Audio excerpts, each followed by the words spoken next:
Whether you're joining a Product Marketing Alliance event for the first time, or if you're a seasoned regular, welcome to Masters of Product Marketing. We have an awesome lineup of leadership-focused content for you to enjoy this week. But before we dive in, I just want to say a huge thank you to our sponsors, partners, speakers, and you, our lovely audience. From wherever in the world you are watching, we're sure you'll enjoy the sessions from our incredible lineup. To get the most out of these sessions, please ensure you are sharing your feedback and asking your questions in the comment section, and our speakers will be answering them throughout the day. And if you aren't already, then why not become a PMA Pro member and benefit from unlimited access to exclusive templates, frameworks, and our entire library of videos and slide decks from all our events. So with all that to come, let's dive right into the next session.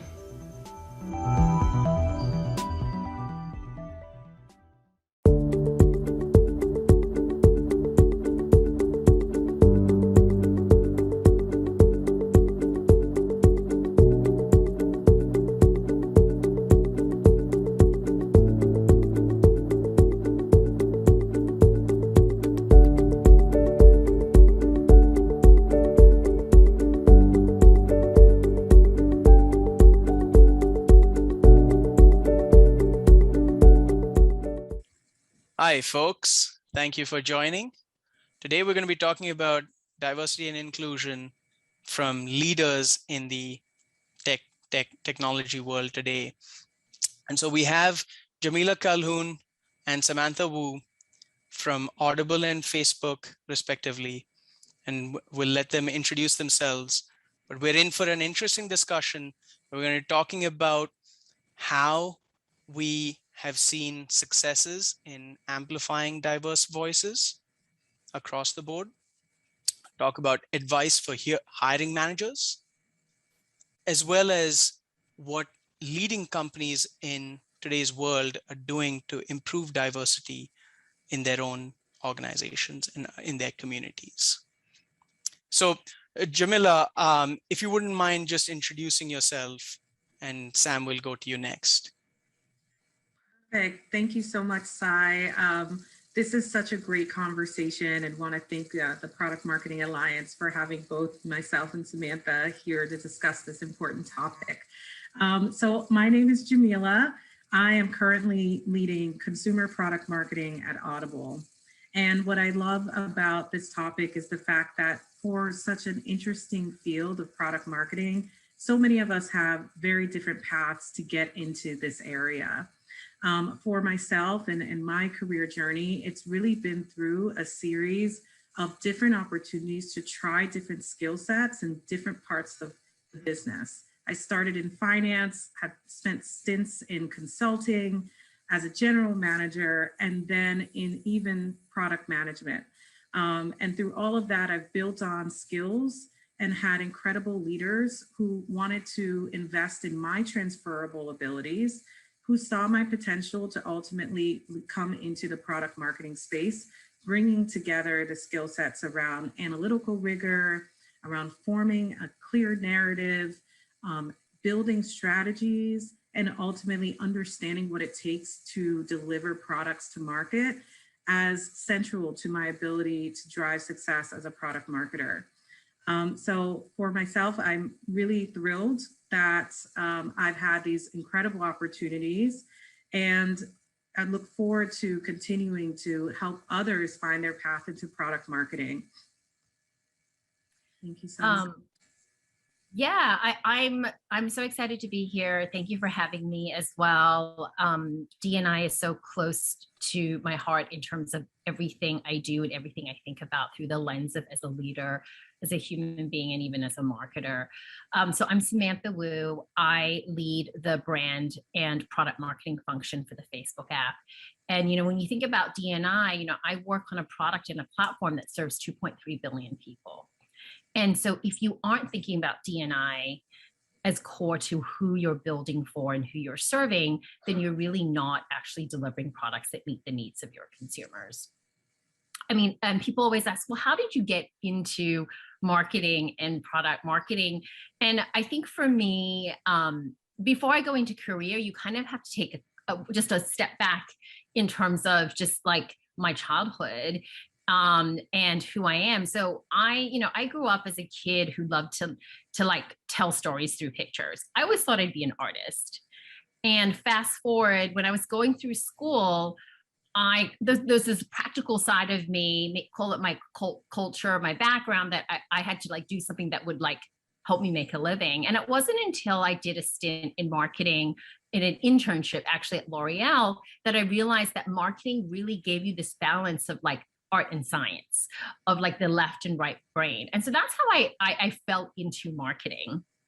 And how I fell into product marketing specifically is, if you think about it, at the end of the day, you're selling a set of services to constituents. And across all of my different opportunities and experiences, from publishing to financial services to Facebook, I have, always actually been doing product marketing. And I think it wasn't until I actually joined Facebook that I would say that I earned my stripes, if you will, in what I would call traditional tech P&M, and really working with engineers and product managers to help them understand like why it mattered for them to understand their consumer on what they were building.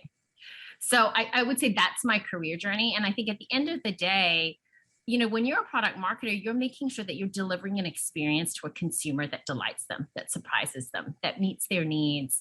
And I don't think you can do that well if diversity and inclusion, or D&I, is not core to how you frame and filter and think about the work you do and who is next to you doing that work with you. I love that, Samantha. Actually, Jamila, I would like to ask you, I know we had a bunch of conversations before this, but how do you see, like how Samantha talked about it, marketing linked to diversity, inclusion, equity? Where's marketing's role in that? I think Samantha touched on this so perfectly, but just to build on that, product marketing and marketing more generally is really about driving behavior change and driving customers to be motivated to see value in your service. One, that means we have to be able to speak to and have relevance to all different types of customers. But it also means that we can be an agent for change in communities. I think the companies that I think about that really have thought about diversity and inclusion in a successful way are the times when they think about it as integral to the business itself, not just as corporate affairs or public relations, kind of a side activity that feels good. We definitely want to do that too. But it's really about when companies see this as core to their success and their destiny and infuse it into everything that they do. I think as what Samantha mentioned with Facebook, and I'm also at a large tech company, tech has the ability to democratize access in a way that's revolutionary. And so to not use that as an opportunity to not only grow, which is ultimately what we want, but also to help influence how we interact in our communities more effectively is a missed opportunity. So whether it's Audible and we're thinking about creating fabulous content for people to listen to from diverse voices themselves and elevating those voices, to, of course, being incredible employers and corporate citizens, I think it really has to be infused at every single level of the business. One thing that I think about when both of you talk about it is we're all in tech, so we may be a bit biased about this opinion, but so be it.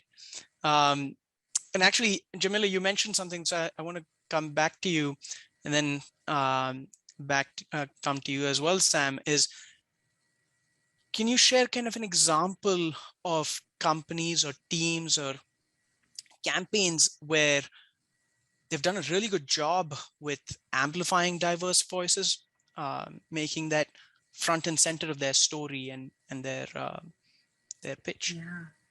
Well, I know this is probably a pretty darling example for a lot of people, but Fenty Beauty has absolutely kind of leaned in this area in such a powerful way that also feels authentic to exactly what their value proposition is and their brand. So not to say that this is, again, just something they're doing for promotion and mentions, but also the fact that everything in their beauty line really shows a full spectrum of different tones, different skin types and needs that different communities have, that their clothing line has inclusive sizing, that they're leveraging different types of models to just show the fact that there's multiple different ways to use this product, to find value in this product, and that actually that is their differentiation, the fact that they want to have that inclusive breadth of products that are able to serve the needs of multiple different parts of the community. And I think that's a really powerful way to show how diversity and inclusion is, again, an actual differentiator and part of the value proposition. Yeah, and you, Sam, I don't know this company, so I'm the one who's naive around this. I saw nodding heads on this, and I'm going to guess everybody who's going to be listening in will be much more with it and than me. Yeah, no, I have, like Jamila, I mean, there's so many examples. I have kind of two examples. One are just more around the company and how they have taken D&I to the core of like how they curate and build their products and how they market it. And, this is a really, I think, obvious example. If you think about Netflix, they do a really good job with that, right? Because if you think about it, like their core product is their content, right? The content that they create and curate. And they really are very focused on, sharing stories and experiences that really represent a huge diversity of experience, not just diversity in terms of like, what people look like. And they've been really thoughtful about how they embed that in their product, right? Like if you think about the actual user experience, and when you tune into Netflix and how you find and how they curate it, it's all very much kind of seamlessly integrated in that kind of experience. So it's like end to end. And they've been really thoughtful about how they market it. Then I think that there are pieces of work where certain brands and companies have done to elevate diverse voices in a way that I feel that has been very provocative. And there's so many examples, but if I was to reflect back at this past year and a half, there was a piece done by Beats, by Dre, called Love Our Culture. This was when, all of the Black Lives Matter was unraveling. And, Beats is really, music is really at the center of culture, and the community is so central to that. And they put a piece of work out there that was pretty provocative called Love Our Culture, that I thought was a really kind of interesting approach to just lift a voice and tell the story on their own terms, which felt really authentic to the actual company and the brand and the product. And it didn't feel kind of forced in as well. Yeah, that's so interesting. All three of the examples that you all provided almost give substance to the fact that this is not a marketing conversation. This is a company conversation in how you're reaching your customers and your own employees. And so that's so interesting. To that point, I guess, when we think about companies, we're also thinking about improving the diversity and making it a more inclusive organization. How would you have advice for hiring managers? They may not have the entire company at their behest, but they have their teams that they can mold and shape. I didn't provide it. So Samantha, maybe you want to start with that? Yeah, I mean, look, this is a topic that I think is discussed at length, across many companies. And my advice to hiring managers is that, I think Jamila said this, right? Diversity and inclusion needs to be inherent to the DNA of who you are and how you operate. And that then translates into your hiring practice. I think the truth of the matter is you have to be deliberate about it. Like you have to be deliberate and surgical. It's not an afterthought, and that starts with, let's make sure we actually have the pipeline of candidates and that we truly are looking at a diverse slate of candidates, because we know it's human nature often to like hire people who are like you, right? So how do you ensure that even the upper funnel or the pipeline, you're getting diversity of candidates, right? I also think that, many companies do that, and certainly at Facebook, but we all need to go through unconscious bias training. We all have bias, and we got to check that. And so I think in the hiring process, we do have to be really thoughtful on how we train people on the interview process. What are we looking for in a candidate, right? And what are the requirements of the job, right? And so I think it's really a combination of those two things that really, I think, is really kind of critical to actually making like change in how we think about hiring. 1000%. I'll just build on some of what Samantha touched on. I completely agree. It is very much an intentional choice. And I think some of the areas that I've found incredibly valuable is making myself available, not just when I'm hiring, but also in those in-between moments to mentor, as well as do informationals with different types of candidates. Again, just ensuring that people have an awareness that technology companies are a place for them and that their skills will be valued in a tech company is even, for some people, a conversation that they haven't yet had. And then we layer on top of that the fact that product marketing is a very particular area that a lot of people need to find their way to. So having the time to meet with different types of candidates earlier on in their career journeys, or even when they're not necessarily looking yet, that really sets the tone and helps ensure that you have a personal network that is already more diverse, more plugged in, and you're helping to build a bigger pipeline for technology and product marketing more generally that is diverse. The other thing I'd point to, of course, is in hiring, to the extent possible, being flexible in terms of looking at transferable skills. And of course, in this environment, we're learning the importance of being flexible in terms of remote work.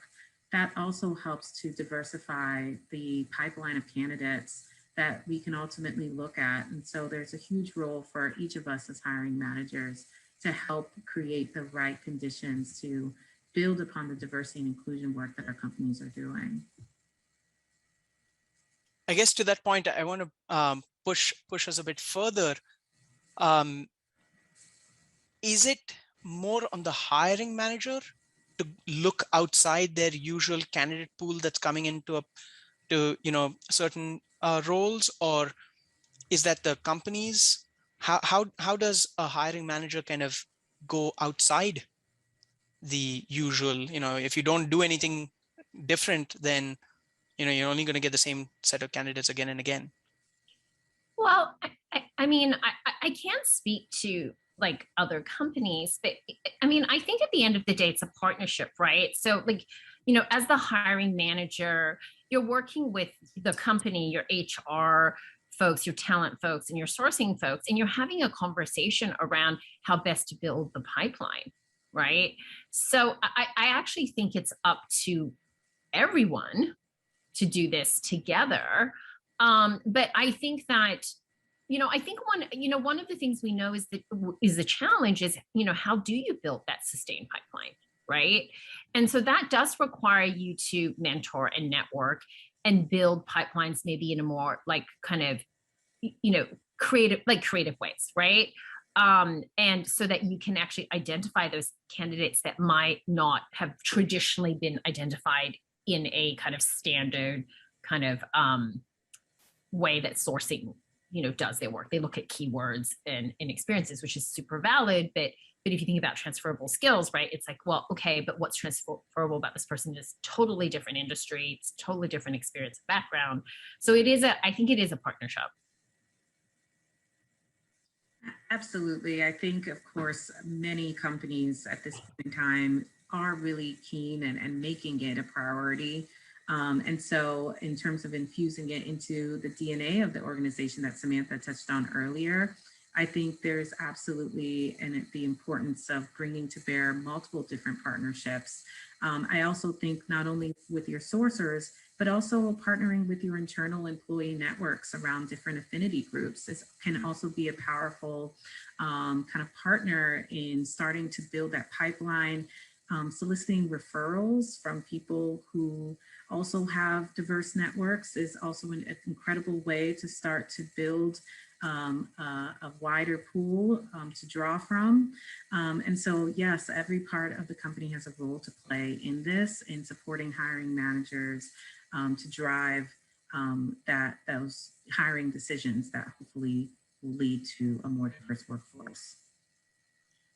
And I think both of you all talked about product marketing being a potentially unique place where, you don't directly go out of college, or it's not the first thing that people think about. So what are some of the challenges there with, hiring, but also keeping good candidates and their career growth? Any challenges that y'all have seen, perhaps Jamila, or if you have thoughts on this one? Well, I'll just talk about my personal journey again. When I took my first product marketing job, I did not even know it was called product marketing, being honest. I was given a role where they were like, oh, we need some help translating some frontline insights about audience and customer needs from our sales team to product management, and of course, helping to equip the sales team with bringing those products or features to market. So very much a functional kind of description of the role, and it was ultimately called a consulting role, interestingly enough. And it wasn't until I networked with particular people in the technology field that I realized that this was actually a very powerful and codified function that there were multiple people performing in other businesses. And so it was just really exciting for me to realize that there was a network of people that I could plug into and learn from. And so that's where I think some of the challenges are, to just connect people to the resources that would ultimately provide them with more information about whether or not this is a path for them, but also the resources to support their development and their growth within the field. So continuing to raise awareness, I think, is a huge part of bringing more diverse candidates and supporting them through their growth path in this field. Yeah, I mean, so here's kind of how I think about how I'd answer your question. So here's what I would say. I would say product marketing takes many different shapes and forms.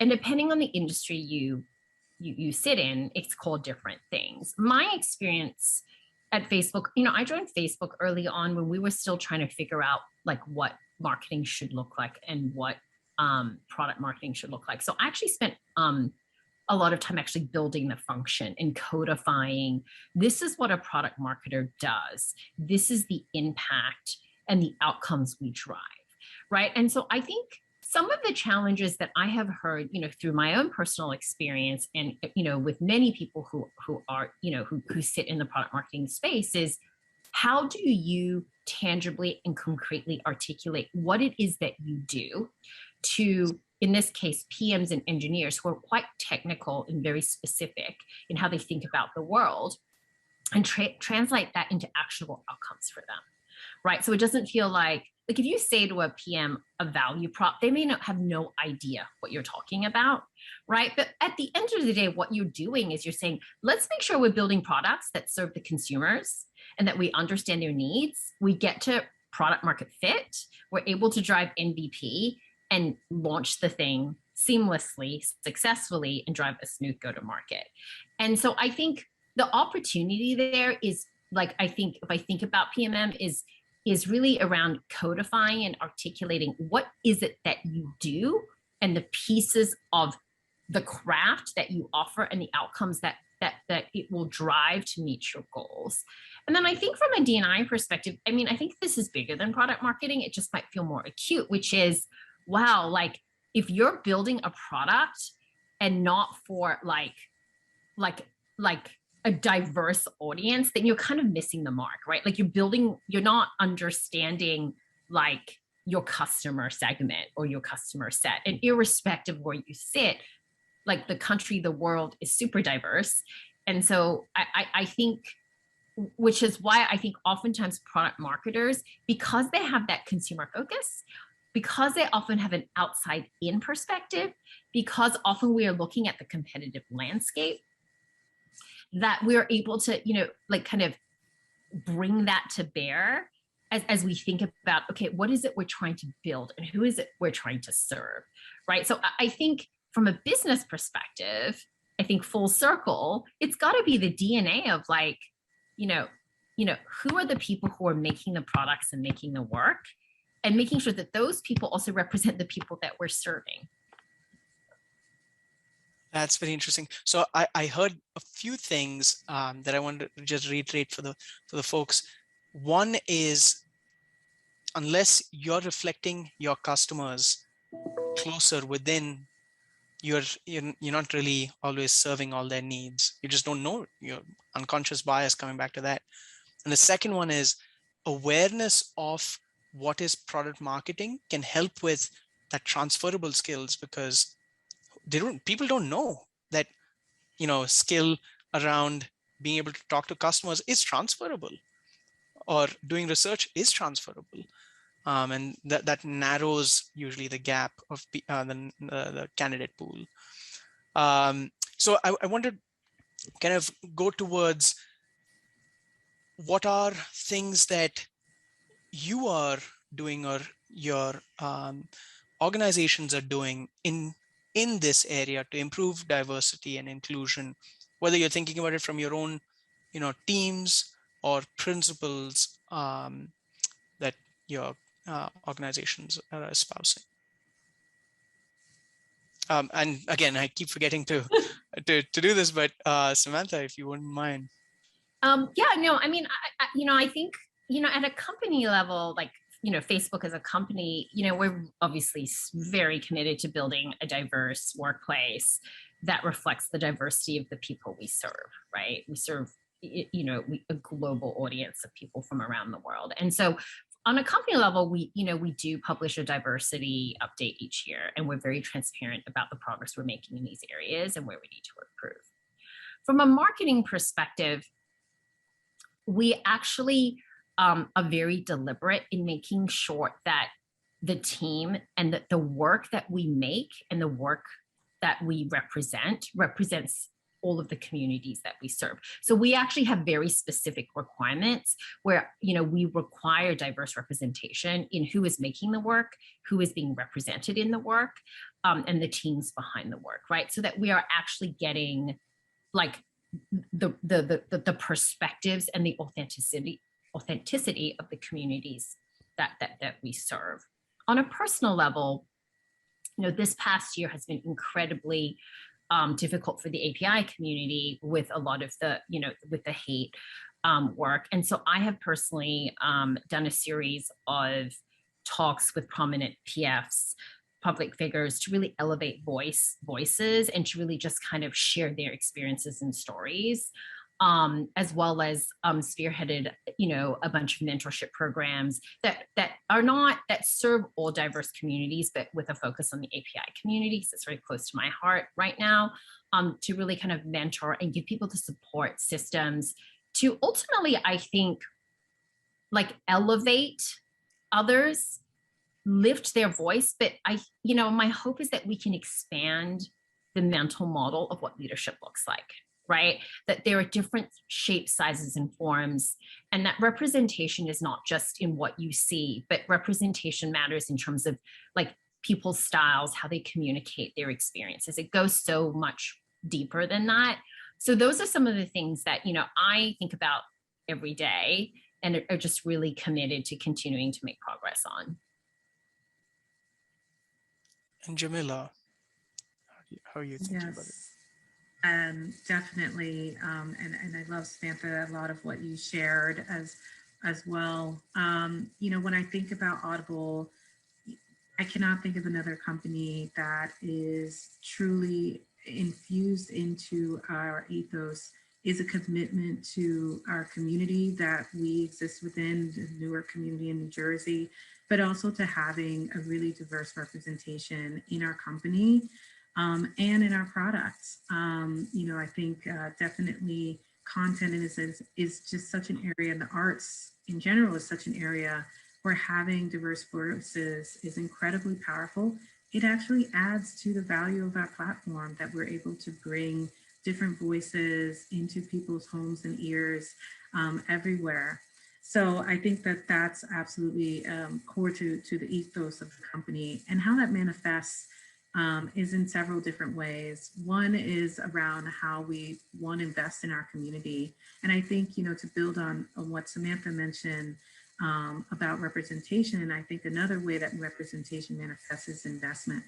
And so I think really investing into the community in which the company exists in Newark through our initiatives such as Newark Working Kitchens, rebuilding one of the historical churches there into our innovation cathedral, as well as our investment into the Newark community in terms of providing high school internships. So talk about creating that pipeline really from the beginning of a young person's professional journey. So those are all incredibly powerful. And lastly, I also touched on the returnship program, which is dedicated to providing people who have been out of the workforce for caregiving opportunities to re-enter with really robust internships and support to help that transition. On a personal level, I think, for me, as I've mentioned before, mentorship is such an important part of what has led to my own success, and I believe in paying it forward. So that's a key area that I continue to invest into, being involved in forums such as Product Marketing Alliance, but also other organizations in my community. The other piece, of course, is I've mentioned the employee networks. Our Black Employee Network is something that I've been involved in every company that I've been at, and Audible is not an exception. I'm on the executive board of that. And it's such an opportunity to make sure that employees within the company feel supported, feel like there's a voice and an investment in them and their careers. So that's another lever that I think is really important for companies to continue to invest in a way to show the importance of D&I to everything that we do. I love it. There's so much here to have another discussion about.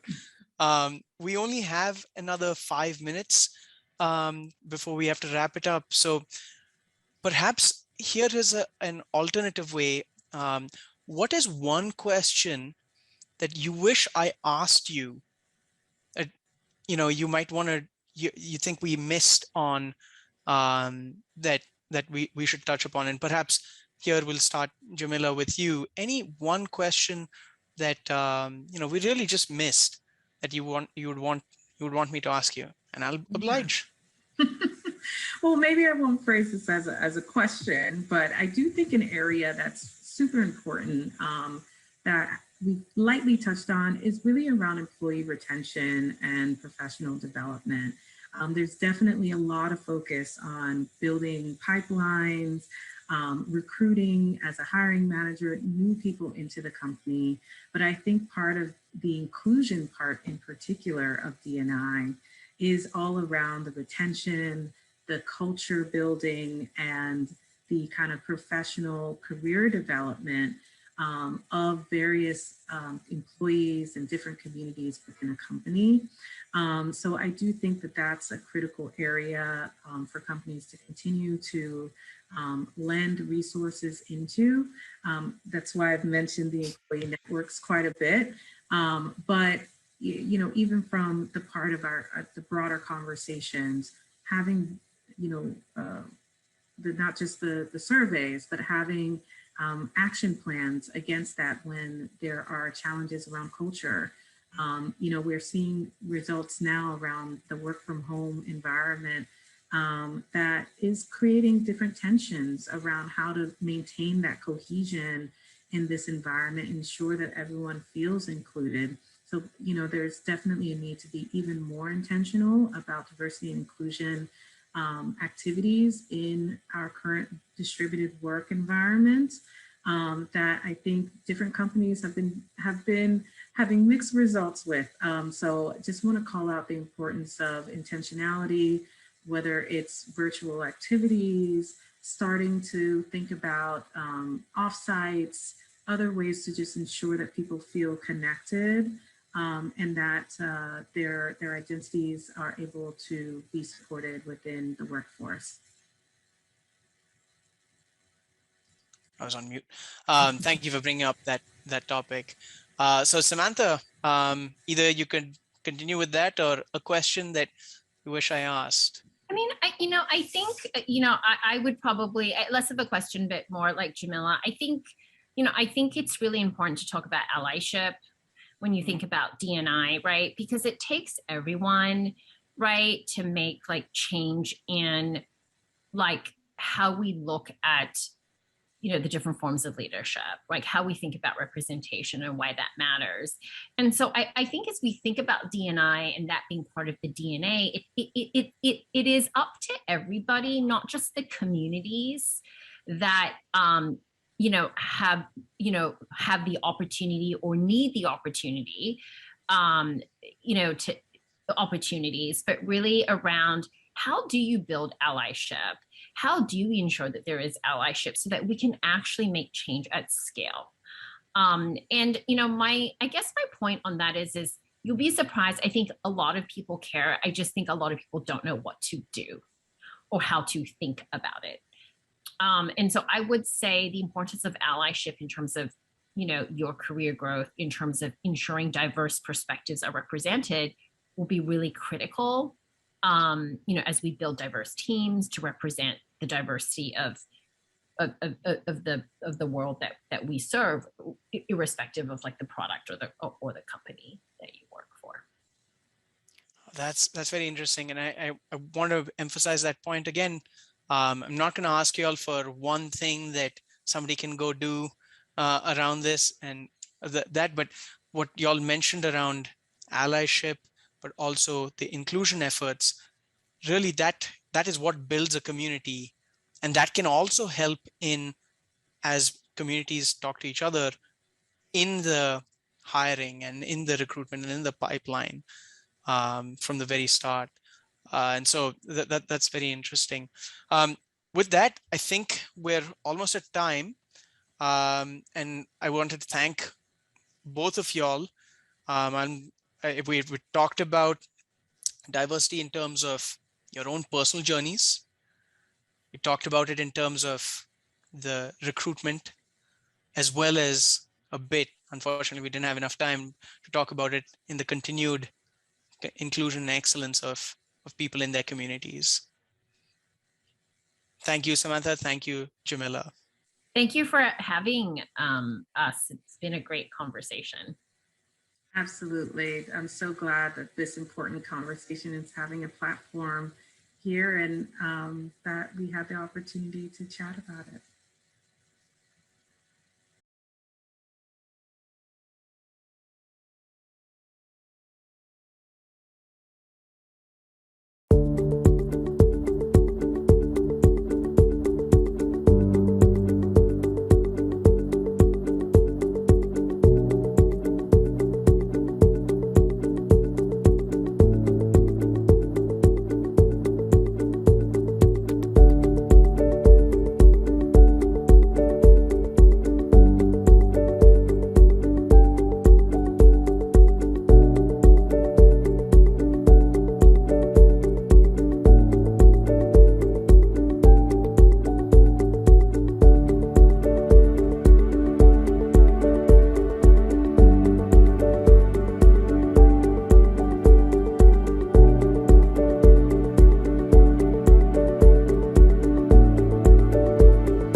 very warm welcome to the Masters of Product Marketing Summit.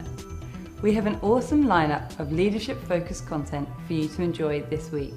But before we dive in, I just want to say a huge thank you to our sponsors, partners, speakers, and you, our lovely audience, for making this event possible. With expert presentations and specialist talks on the agenda, you are in for a real treat today. Please ensure you are sharing your feedback and asking all questions in the comments section of the video, as our speakers will be answering them throughout the day. After the event, a great place to continue the conversation is in the PMA Slack community. If you aren't already a member, hop on over and come and join the discussion. And if that's still not enough, then why not become a PMA Pro member and benefit from unlimited access to exclusive templates, frameworks, and our entire library of videos and slide decks from all our events. So with all that to come, let's dive right into the next session.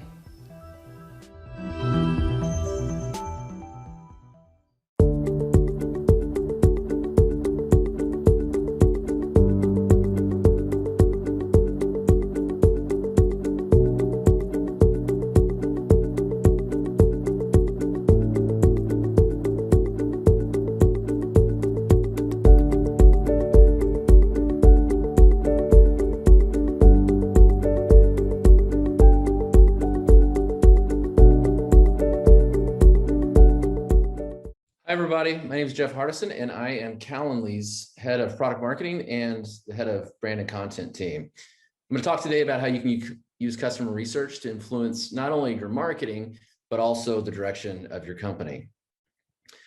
So we know that we're supposed to listen to others, that we're supposed to do customer research. You've got people telling us, like Peter Drucker for centuries, that if you listen to others, it can be one of your greatest strengths. Yet it's very difficult, right? It's just like when you talk to your doctor and they say, are you getting enough rest? Are you eating right? And we don't do it. So what's happened a lot of times, instead of doing this customer research, we've basically trusted, the highest paid person in the room. They often say, like, my instinct is that we should do X. And so we do X. Or maybe, we're in a sales-led company where we trust the salespeople, and they are a great source of customer research. They're on the front lines talking to customers just like customer success teams are. But what's happened along the way, particularly I think in the last 10 years, is that many companies, particularly like product-led companies, where they have research teams, product managers that have been trained in research, they started to push us to really trusting data, particularly quantitative data over qualitative data. And there's a whole host of companies out there that are helping with this. A company like Lytics, for example, can pull all kinds of customer data together and see, how has somebody visited the website? How have they engaged with our product? Have they bought from us before? Have they unsubscribed from an email newsletter? And we can use all that data about a person to make decisions. But along the way, video conferencing got easier to use, right? And so while we were starting to trust kind of more behavioral data, this quant data, it started to become easier to be able to interview customers from afar. And we've seen this more than ever right now during the pandemic. So there's been kind of this like clash of cultures between the quantitative data people who really trust like what someone's doing in the product versus people who want to do, say, 10 interviews of customers and look at it from more of a qualitative perspective. But I really believe that these two teams can work together better than ever, and we can really hug it out. So I looked around for some kind of inspirational quote to kind of really use to direct this whole presentation, and I stumbled on this one by Wendy Newman, where she said, "Stories give life to data, and data gives authority to stories." And I thought that really works in terms of showing how we can collaborate. So one of the things you often see is that in like a fast-moving startup or fast-moving company, qualitative research will start without the behavioral data, right? And so they'll do some type of casting wide of the net, and it takes months to sort through, why did this customer say this one thing and this other customer said this other thing? And what I found is good to do is, if you start with the quantitative data and see, like, 20 people are doing this one thing, or 1,000 people have mentioned this in a survey, it often helps you make a hypothesis that you can then go validate and see behind the numbers with quantitative data. Okay. So once you have kind of this quantitative data and the qualitative data mixed together, you can make a hypothesis next about what kind of growth experiment you should do. And that growth experiment doesn't have to be a huge campaign where you get the whole marketing team behind it, but just do one thing, like run a webinar about something, run one email campaign about it, and see how that performs. And then you can make a case for shifting more budget and more marketing initiatives for that hypothesis. Give you an example. So I was at Lytics, the company I mentioned earlier, customer data platform, and we found that most of our clients in the early days when I joined were e-commerce companies. And that was very interesting to me. And I thought, I wonder why that is. Well, you know, they are kind of savvy companies when it comes to technology, and it's easy to work with other savvy companies. They were well funded, right? And so they had the money and the budgets at the time to be able to spend on new tools. But we were finding that, you know, they were churning quite a bit. Maybe they were going out of business because they were startups. Maybe they weren't getting funding for the next round. And this was starting to really bother us. Like, why are we bringing in tons of e-commerce companies and they're naturally attracted to us, but yet they're churning? And so I looked at the one other company that was performing really well within this space, and it was a trade media company. This was a group of publications for various types of like firefighters and defense folks and so on and so forth. And we had two companies within this space. One was kind of trailblazing, like I mentioned, and there was another company that was kind of following their lead. And I thought, I wonder why they're using this. And so we started doing qualitative research, right? We noticed that by talking to them, that they had a special need for a customer data platform, that they had two use cases. Not only did they want to personalize their website using customer data, like don't show this to a company who's already purchased, for example, on the website, but they also were able to sell this behavioral data to advertisers using the platform. And so we would have never uncovered that by not looking at the quantitative data and the qualitative data. So we were able to get the company to focus on what looked like an old line industry, trade media, did not fit our culture as a fast moving modern startup, right? And to be able to convince engineers and design and product management to not only, you know, have our focus on this as a marketing strategy, but also as a product development strategy. And so we started building features specifically for trade media publications. And as a result, we were able to 10x revenue within 2 years, okay? Another example, Envision. Envision is a design platform for designers as well as developers today and so forth. And in the very beginning days of when I was working with them, I was noticing that a lot of our work was for one chief persona, and that was designers. And the idea was like, if we win the designer, then they'll take this collaboration tool for design also to their developer colleagues and to others, right? And it's really hard to market to multiple personas. It can sometimes dilute the message, was the idea. So one of the things we uncovered, though, in doing some research was that for every one, you know, designer, there could be, you know, 100 developers. Okay, and so what is that? Is there an opportunity there to grow for developers? But wouldn't that fight against, you know, our work and trying to focus on this chief persona? So what did we do? We started doing some qualitative research. We didn't just look at the quantitative market data.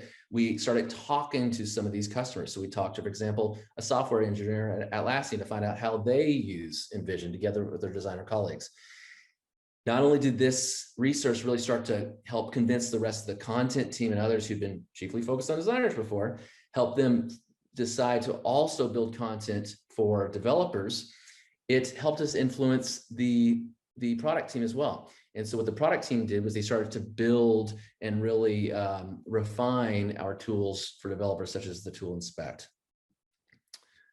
Third example, Clearbit. So many of you probably use Clearbit. It's a business data company for marketers and sales folks and others. And, you know, initially we were trying to figure out with this new product we had called Clearbit Advertising, you know, should we focus on self-serve companies, right? Where you sign for free and you upgrade with your credit card and so forth, or should we focus on sales-led companies? That's a larger portion of the market in terms of numbers of companies. And it was something that we kind of didn't know what to do, right? On one hand, our instinct was to focus on the self-serve companies because they were like us. Culture was very similar, right? They were engineering and design driven. They would try new things like Clearbit advertising. They had oftentimes consumer grade marketers who wanted to use things like Facebook ads, which Clearbit advertising was really good at. And we had an emotional attachment to them. Never forget, sometimes companies choose to work with a certain type of customer because they feel like that customer is just like them. And then we looked at the cons and we said, these are often financially successful companies, but it's a small TAM, the ones that are completely self-serve. And oftentimes they move to the next tool. So some new tool comes along, the early adopter types in these companies will just move to that one. So it's not necessarily a market that has a lot of retention. We then looked at the sales-led companies, and what we found with them was that they had really large budgets, but it was tough to break into them. It would take a few years. Sometimes they were more conservative buyers that didn't just try anything that the self-serve side did. They would want to make sure that it was proven out. There was lots of customer case studies and so forth. But once you landed them, they would often stick. Now, one of the challenges of these folks is that, they had seasoned staff that had their own preferred tools and so forth. And they had less kind of consumer grade marketers on staff who might use Facebook for marketing, which was something that Clearbit advertising really focused on. So what did we do? We did qualitative research. So we didn't just look at the behavioral data and say like, those self-serve marketers right there are using this app in the testing stage more than the sales-led ones were. We got on the phone with these marketers and we were able to kill two birds with one stone here. Not only are we doing this research in these sales calls together with our sales team, but we were able to help close the deals. We were marketers for Clearbit, closing deals with fellow marketers. So that's a little hack I recommend. Don't just do qualitative research, do some research on sales calls to help your sales team. And we kept track of the patterns that we noticed in a spreadsheet and saw that like, okay, this kind of self-serve company, they like this one feature, this other one likes this other feature. Where are we seeing kind of patterns here? Sales-led companies tend to like this feature. They tend to have this kind of marketer on staff, and really analyzed the demographics and the behavior of these companies. What we were able to do is really decide what kind of company we should focus on. And what we decided was it should be companies with a lot of website traffic. These are often self-serve companies, but sometimes they can be sales-led. And this also helped us kind of determine the direction of the product development for Clearbit advertising. Okay, last example. So I work for Calendly. Some of you might know of Calendly. It actually comes in really handy for this qualitative research. A lot of product managers and product marketers use it to say like, hey, customer would like to talk. Share your availability if you like, but here's some times that I'm available. I'm going to embed them in an email for you. And what's interesting is like, that's probably most of our idea of what Calendly does, but there's a lot more to it. It can get pretty complex. There's all kinds of like reminders you can send before and after a meeting. There's all kinds of team scheduling features for sales teams, all kinds of integrations and so forth. And so, one of my favorite things about working for Calendly is I can just go on Twitter a lot of times and do some basic customer research. This is another hack I recommend. You don't have to like schedule 10 calls and get permission from CS to call folks and spend hours on there. You can simply go on to social media and you probably will find your customers talking and sharing their jobs to be done, sharing their feature requests and so forth right there. And if you want to dive deeper, you can contact them on LinkedIn and schedule a call. But there's a lot of research to be had on social media. Now, this social media taught me about some of our more early adopter customers, the kind of people that spend time on social media and talking about tools. But I really want to go beyond early adopters. I want to reach the mainstream. I want everyone using Calendly, not just early adopters. And so I started looking at some email correspondence. And as it happens, we send out a monthly newsletter, and I get all kinds of responses to this monthly newsletter. And this was one from a person named Doreen. And she basically said, hey, look, I'm old. It's a lot to learn this technology. Do you have like a beginner class? And the idea went off to me. It's like, wow, the product-led growth person in me thinks that the product should onboard everybody. And you don't need training for that. You don't need humans teaching humans, but that's not necessarily true for all facets of society. And so what we decided to do is do an experiment. And we did a webinar, and we had us in product marketing do this webinar every week where we present. But we also asked the customer support team and knowledge management teams to answer questions for these folks in the chat, okay? And what we noticed after doing this for a few weeks as an experiment, not as something we just do because we think we should do it, we ran an experiment, and we noticed that those who attended was more than double in terms of activation for first meeting connected than those who didn't attend the webinar. And it was even better for those who watched the webinar. We would have never decided to do this if we wouldn't have gotten curious and read some of this customer research. Didn't involve interviewing any customers. It simply involved just kind of reviewing their correspondence. So I hope this was very helpful for you and help you see how you can use customer research that doesn't have to be super complex. It can be something like checking out social media, reading email correspondence, but can even be better if you combine it with qualitative and quantitative data. Thanks a lot for listening to me. Again, my name is Jeff Hardison. Feel free to find me on LinkedIn.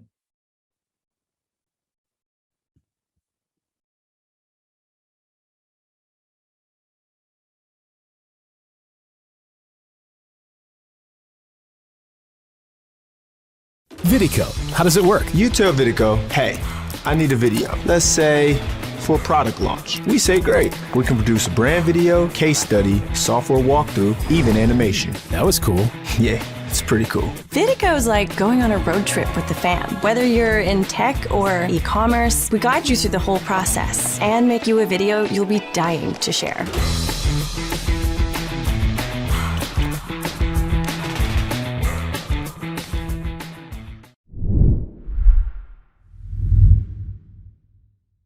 When someone mentions your competitors, does the conversation at your organization swing wildly between willful ignorance and reactive panic? Do people just drop links to competitor news posts in a Slack channel and start freaking out with no context? Or maybe your customer-facing teams are struggling to find clear, consistent, confident responses when they're asked about the competition?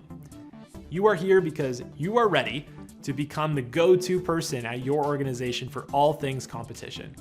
I'm Alex McDonald, and I've led market and competitive intel functions at leading SaaS companies like Airtable and Envision. And I've done competitive intel and win-loss analysis as a consultant for SaaS leaders like Gainsight, Seismic, and Toast. And I also host a podcast on CI called Dance Battle, where I speak with fellow practitioners and we talk about all the lessons that we've learned the hard way so that you don't have to. I have taken everything that I wish I knew when I started in competitive intel and curated it into this course. It includes over 2 hours of content and over 10 practical templates that you can start using immediately. In this course, we'll cover first building up your CI function, starting with your listening stack, doing web research, win-loss research, how to create a market map, how to develop your competitive position, and how to write a clear competitive news briefing. Then we'll go deep on how CI serves different stakeholder groups around the organization, with a focus on sales and customer success first, then marketing, product, and finally executives. I hope you'll join me for Competitive Intelligence Certified by the Product Marketing Alliance and me, Alex McDonald.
Hi everyone, we hope you're enjoying the Masters of Product Marketing Summit so far. Just before we jump into the next session, I want to share some info on some very exciting projects we have been working on here at PMA. As you know, here at PMA, we are dedicated to elevating the role of product marketing. But as the function grows, we have been focusing on how to develop the best product marketing leaders for now and the near future. Two exciting ways we have been doing this is through our Product Marketing Certified Leadership course and the introduction of our exec membership plan. Product Marketing Certified Leadership will equip you with the insider knowledge you need to create a lasting, successful career as a product marketing leader. In it, we'll equip you with the fundamental skills required to guide your team with authority, confidence, influence, and innovation. Our exec membership plan gives you all the benefits of our awesome Pro plan, in addition to our exclusive leadership community, strategic templates and frameworks, leadership peer councils, monthly masterminds, a recruitment hub, and a whole lot more. We will be sharing more details on both of these throughout the week, but if you want to chat in more depth, why not reach out to me through the PMA Slack community. But for now, on to the next talk.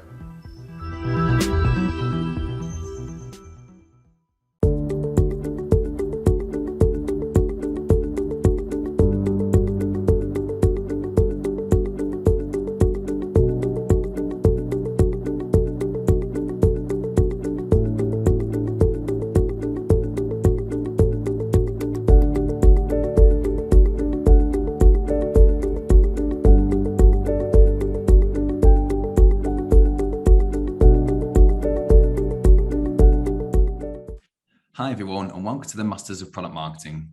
I'm Laurence Chapman, copywriter here at Product Marketing Alliance. I'm thrilled to be joined by Annie Lee, Senior Director of Product Marketing and Revenue Growth at Twitch.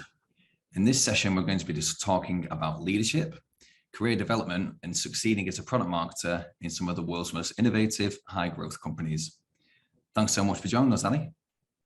Thank you. Thanks for having me.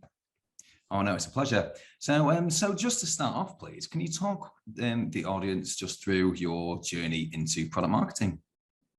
Sure. So hi, everyone. My name is Annie Lee. I'm the Senior Director of Product Marketing and Revenue Growth at Twitch.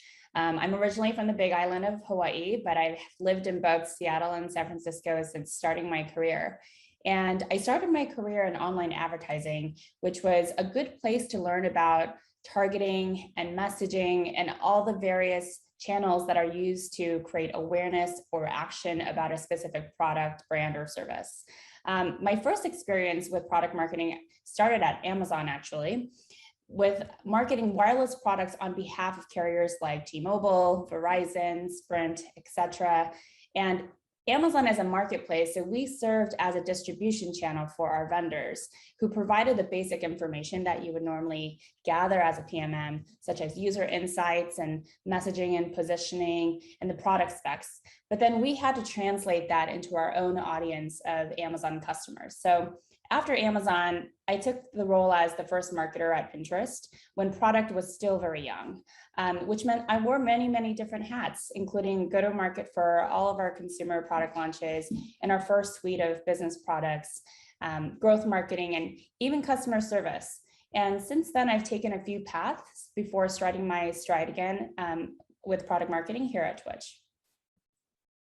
Okay, sounds awesome. And it sounds like what advice would be what kind of advice would you give to a product marketer who's right at the start of their product marketing journey to make sure that they almost like fulfill their potential? Yeah, I can think of a couple things. The first is always starting with the customer or the user first. When you're passionately understanding their motivations, using research and data patterns, then it'll be easier to understand how the product can be the best positioned and messaged to them. The other thing I will say is building really good relationships with your stakeholders internally, being the product team, the various stakeholders on the marketing team, research team. The product marketing function is essentially a glue and the center in the middle where you're kind of connecting the dots across all those organizations. And so it is critical to build really good relationships with the people that you work with. And what would be like your golden piece of advice for product marketers who have aspirations of being hired by companies such as Twitch, Amazon, and Pinterest? Yeah, I actually often get questions like, what if I don't have PMM experience or roles on my resume, and how do I actually get hired for these roles? And I recommend getting really scrappy and taking ownership of your career as a narrative, just like you would do a GTM.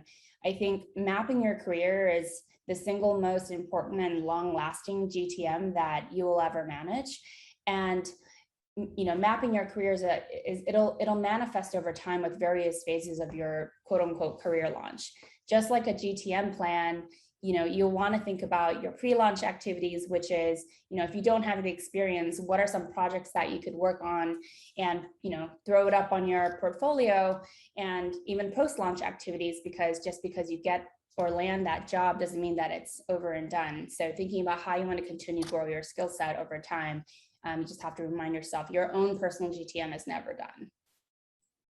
Okay, and just switching our attentions to product marketing skills in particular, one skill that it raises its head time and again is leadership. And leadership and product marketing, they tend to go hand in hand. In your eyes, what does a great product marketing leader look like? Yeah, sorry, my glasses were fogging there. I've been lucky to work with and meet great product marketing leaders throughout my career, and there have been consistent patterns of what a great product marketing leader looks like. A few things. So first, they have a very sophisticated skill of balancing the art and science of user insights and then translating that into language that all humans can understand. Secondly, they have the ability to navigate through crisis, which is inevitable in PMM when you're dealing with product leaks or not always knowing how features will be perceived by your community. And so understanding how to balance that. And then finally, they know when to course correct. It's finding that balance of focus and chaos, which inevitably happens, and which means there's clear direction that leaders are providing even when priorities are constantly changing. Okay, sounds great. And succeeding in almost like an innovative, high growth company, it's a really difficult thing to achieve, especially as a product marketer. But what are some of the skills required to thrive in this environment? In an innovative, high growth company, I think change is the only constant. In order to thrive, you must be able to deal with ambiguity and taking these white spaces as creative opportunities rather than, pitfalls. Other skills that are required, I think, are ruthless prioritization. You just don't have unlimited hours in a day, and it will be very tempting to try to work on everything. But to maximize your impact, it's just best to focus on just a few things at a time. Easier said than done, though. And looking at some of the challenges that have come your way in your career, because for all the successes that we go through in any line of work, there's always challenges that rear their head. What are some of the biggest challenges that you faced in your product marketing career, and how did you overcome them? I would say the biggest challenge that I faced in my career is whenever we're dealing with a very short time to launch, it's really difficult to advocate on behalf of your audience when you don't have enough time to collect all the insights and the research to carefully craft your messaging and positioning, and then also even plan appropriately with all the domino effects that impact those stakeholders that I mentioned earlier. So I think that is definitely hard, and there's not a silver bullet answer to it. But one way that I've approached it is having kind of a lightweight GTM plan versus a heavy one. And that way it allows you to flex depending on the situation. But it's still something that is a work in progress. Okay. And product marketing, it's a role that is still very much, it's not got that like black and white element to it that, a lot of other jobs have. And there's a huge shade of gray. Nonetheless, it is going through a huge period of change. How do you see the role of product marketing evolving in the near future? I think the biggest change that I see is that product marketing will look different at every company. It is still a nascent function, but it's becoming more and more adopted at companies at large. And therefore the product marketing function will vary, depending on what the company focuses on. So sometimes the product marketing functions will be more user insights heavy on the inbound side. Some companies will be more heavy on the outbound side, focusing on the growth aspects. And so that's something to prepare for as you kind of explore different opportunities in the product marketing space, is finding where your strengths lie, or finding which opportunities that you want to learn more about, and using that as a North Star to help determine, which role of product marketing that you want to seek in the future. Okay, fantastic. And it's been an absolute pleasure, gaining some of your insights. Where can people connect with you if you want to learn more? Sure. You can follow me on Twitter. I'm Annie Katrina, or you can find me on LinkedIn. I'm Annie Katrina Lee. Thank you so much for your time, Annie. That was fantastic. Thank you so much. Thank you.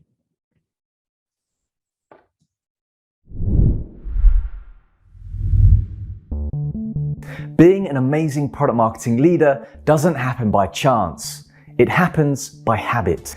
Product marketing certified leadership has been built on the back of decades worth of experience from some of the world's best known brands, with one goal in mind: helping you be the best leader you can be.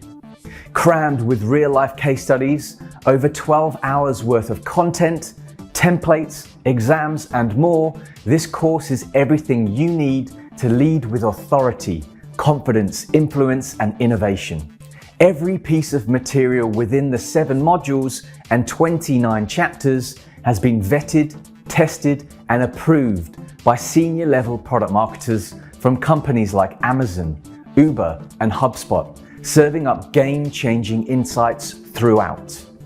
By the time you've wrapped up the final module, you'll be able to define what it takes to be a great product marketing leader, build and scale your team, understand how to successfully manage your existing team, use methods for leveraging data, know how to become the voice of the customer, understand how teams work cross-functionally, and improve your strategic thinking. The beauty of the course is you'll have the freedom to work your way through the modules at a pace to suit you. It's 100% self-paced. You'll even get lifetime access to the curriculum, paving the way for refresher sessions forevermore. Visit productmarketingalliance.com to get leadership certified and spearhead your journey to the top. Vidico, how does it work? You tell Vidico, hey, I need a video. Let's say for a product launch. We say great. We can produce a brand video, case study, software walkthrough, even animation. That was cool. Yeah, it's pretty cool. Vidico's like going on a road trip with the fam. Whether you're in tech or e-commerce, we guide you through the whole process and make you a video you'll be dying to share.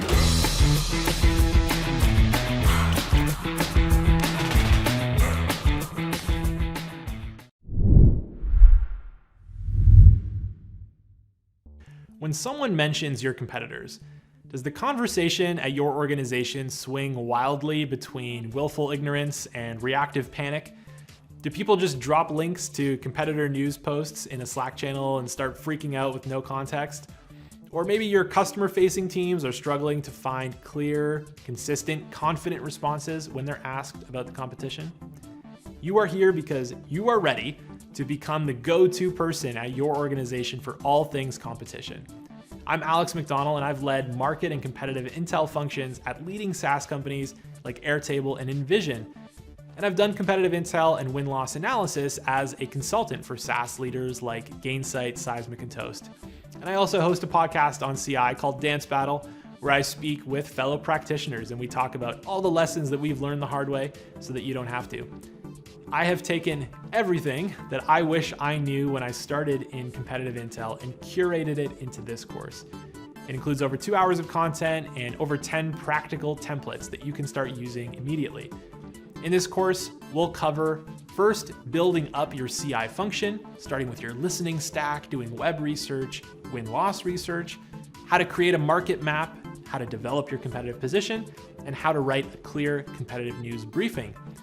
Then we'll go deep on how CI serves different stakeholder groups around the organization, with a focus on sales and customer success first, then marketing, product, and finally executives.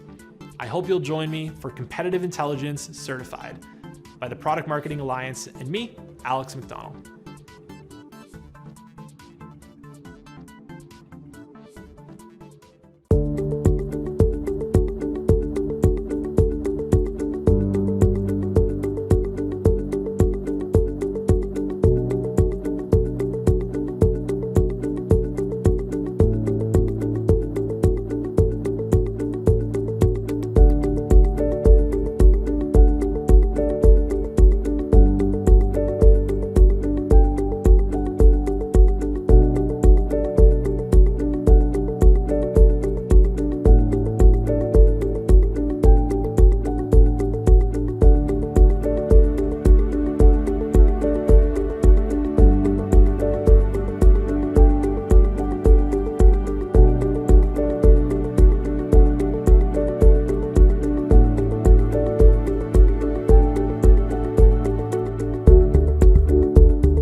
Whether you're joining a Product Marketing Alliance event for the first time, or if you're a seasoned regular, welcome to Masters of Product Marketing.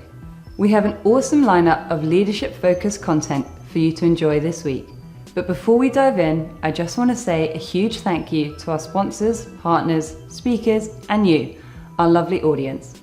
From wherever in the world you are watching, we're sure you'll enjoy the sessions from our incredible lineup.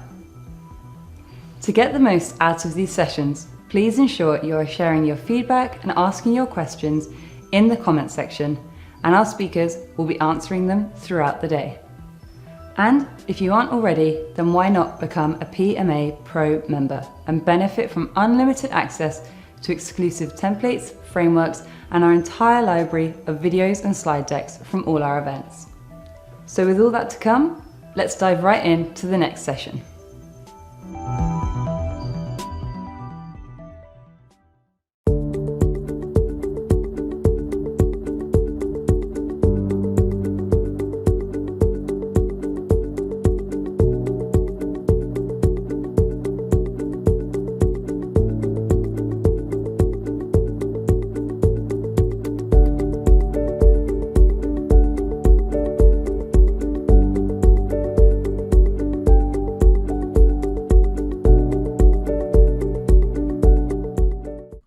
Hello, and thank you for joining us for this presentation.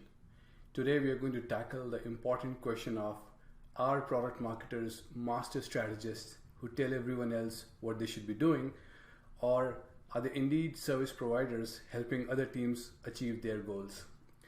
My name is Raman Sharma, and I lead product marketing and developer engagement programs at DigitalOcean, a cloud services company.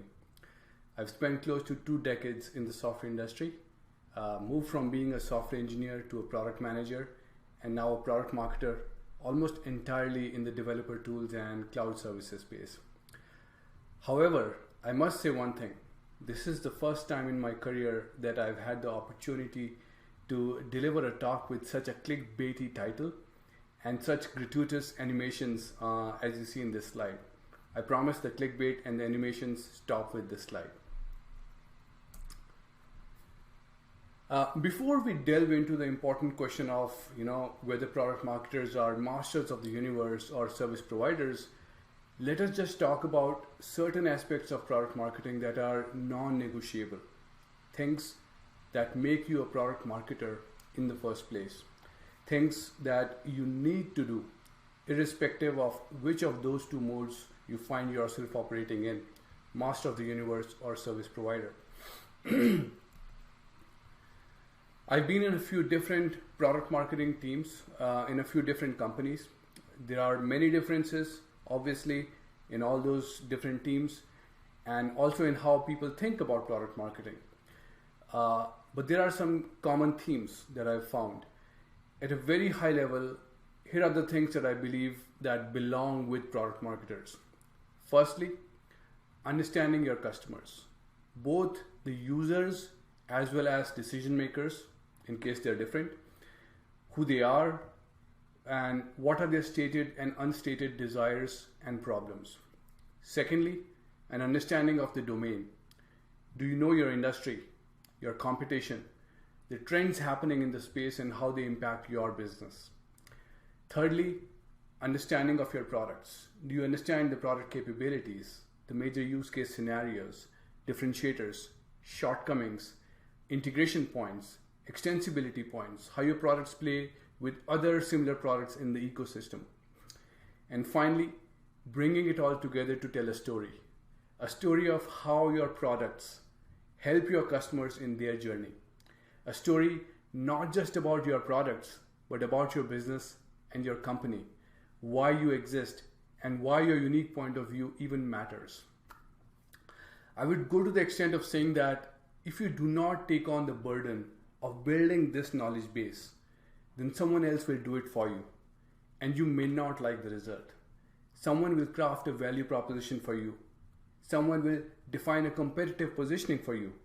And if you want to make sure that those things are rooted in a deep understanding of customers and domain, you need to own this problem, and you need to make it known to everyone else that you are the one working on this problem. And now that we have defined the non-negotiables, let us get back to the important question: masters of the universe or service providers? I'm going to argue it depends, because context, my friends, is everything. Now, let us all acknowledge that the kind of things product marketers do in their day-to-day jobs, they depend on multiple factors. For example, the nature of your business. A product marketer in high tech will have a very different orientation from a product marketer in pharmaceuticals. The go-to-market motions of your business. A PMM in a company heavily relying on sales motions focused on enterprise customers will be spending their time on a very different set of things as compared to a product marketer working in a self-serve business. Thirdly, the mindset of leadership. Like everyone else, marketing leaders are shaped by their unique journeys. Some will come from a product-centric background, some will come from a brand and communications background, and some will come from a demand generation background, and so on. Their mindset and how they implement their organizational structure will also define how product marketing teams shape up. And last but not the least, the people on the job, their unique strengths and passions also determine what product marketing overall ends up becoming in an organization. Product marketing, just by the nature of the job, tends to be a discipline which embraces people from a lot of diverse backgrounds. I myself came from an engineering and product management background. I've worked with people who came from customer success, evangelism, technical sales, support, and even finance. The team that you build up will determine what mode you operate in. And this is why I mentioned earlier, context is everything. Now, with that as the context, let us jump into the discussion of the exciting occasions when product marketers do actually get to play the role of the directors, calling the shots. And there are quite a few such occasions. When you're launching new products and creating go-to-market strategies for the products, when you're crafting messaging and positioning for those products, when you're creating amazing stories around products, around customers, and around industry trends and how your customers should care about those things, when you're creating product content and collateral to create awareness and buzz even beyond the launch, and when you're shaping the story of your company, when you're telling customers why you exist and why they should care about it. In doing all of these things, basically you're telling other teams to execute on your vision and on your strategy. You're calling the shots through the website, through content, through emails, on ads, in documentation, among other things. People lean on you, and if you do not direct, things don't move. So this is where you are playing that critical role of a master of the universe, so to say. And then there are other times when you're not calling the shots. You're just helping the production of a movie go smoothly by making sure that enough research has gone into building the characters in the movie, by helping to review the script of the movie beforehand and first cut of the movie once it is ready. And on all of these occasions, you will find yourself in the service provider category. And trust me, in any well-functioning marketing team, this should happen a lot. It is a very, very healthy thing. Now, as a service provider, you're basically providing product, audience, and domain gravity to all the other marketing efforts. You'll be working with product management to provide inputs into product strategy, not owning it, but informing it. You will work with content marketing team to provide inputs into content strategy, help validate that content themes are relevant to our audience, and help review content for audience fit. You'll work with demand gen teams to ensure the targeting is correct, the ad copy is suitable, the landing pages tell the right story, and so on. And you will work with the lifecycle marketing teams to ensure that our communications, our touch points, and our nurtures are all in line with the desires and problem sets of these customers. People sometimes debate which marketing team plays a more important role, which teams are more strategic and which are more logistical and more operational in nature. I honestly find such debates to be futile. The more time I spend in product marketing, the more I become convinced that adopting a multidisciplinary approach to problem solving invariably produces better business results.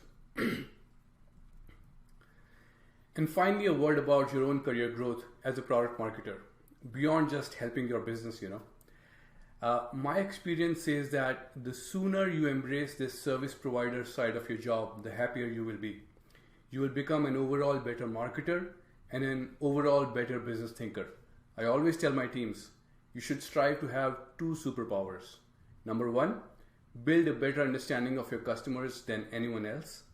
And number two, be deeply curious about every other aspect of your go-to-market machinery, whether it is brand, communications, demand gen, life cycle, or content, so that you can rely on them and learn from them when you don't have the necessary know-how, and so that you can lend product and audience gravity to their efforts, to their targets, when you do have the subject matter expertise. Thank you for tuning into this presentation. I'll be answering questions in the live channel, and I can also be found on Twitter on that handle. Looking forward to connecting with all of you, and thank you and enjoy the rest of this event.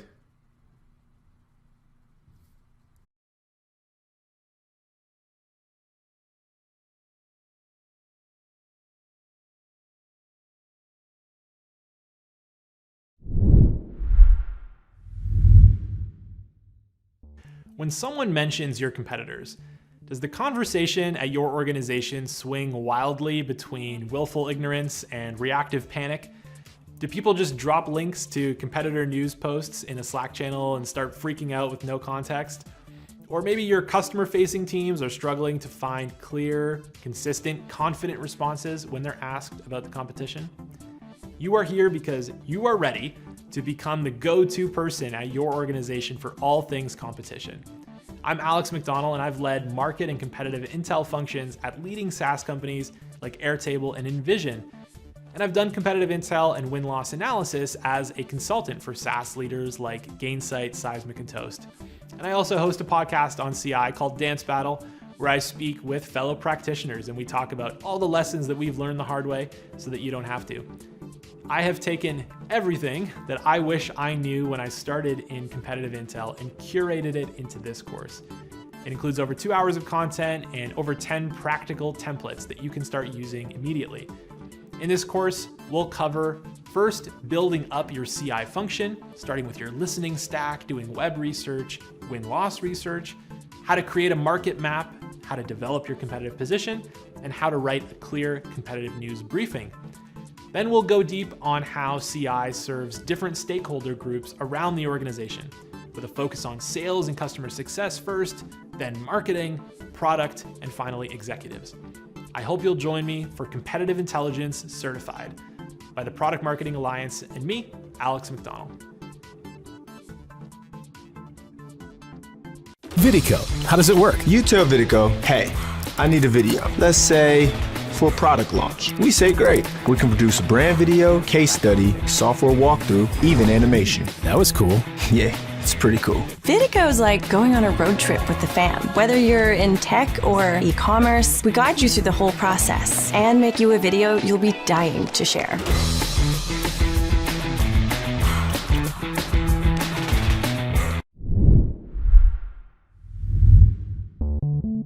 Being an amazing product marketing leader doesn't happen by chance. It happens by habit.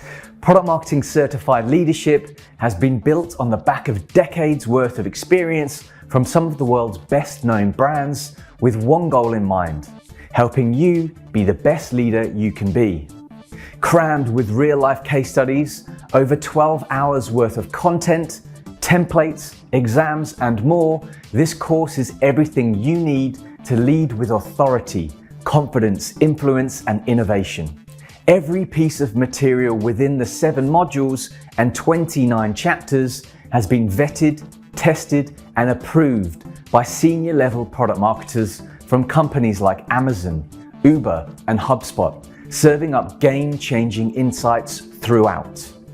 By the time you've wrapped up the final module, you'll be able to define what it takes to be a great product marketing leader, build and scale your team, understand how to successfully manage your existing team, use methods for leveraging data, know how to become the voice of the customer, understand how teams work cross-functionally, and improve your strategic thinking. The beauty of the course is you'll have the freedom to work your way through the modules at a pace to suit you. It's 100% self-paced. You'll even get lifetime access to the curriculum, paving the way for refresher sessions forevermore. Visit productmarketingalliance.com to get leadership certified and spearhead your journey to the top.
business world moves at a fast pace, making it hard to keep up with needs and emerging opportunities in your market. You need a way to easily gather and organize feedback from your users and buyers. You need Vansery. Now, companies can streamline both their quantitative and qualitative research through a single digital platform. The Quant-to-Qual tool allows users to pull insights and survey large groups so you can identify the most interesting respondents and then engage them directly via a one-on-one call or text exchange, transforming existing scattered feedback and research channels into one easy experience. Click into the most interesting data points to see who provided them, then schedule a qualitative phone or video session to dive deeper.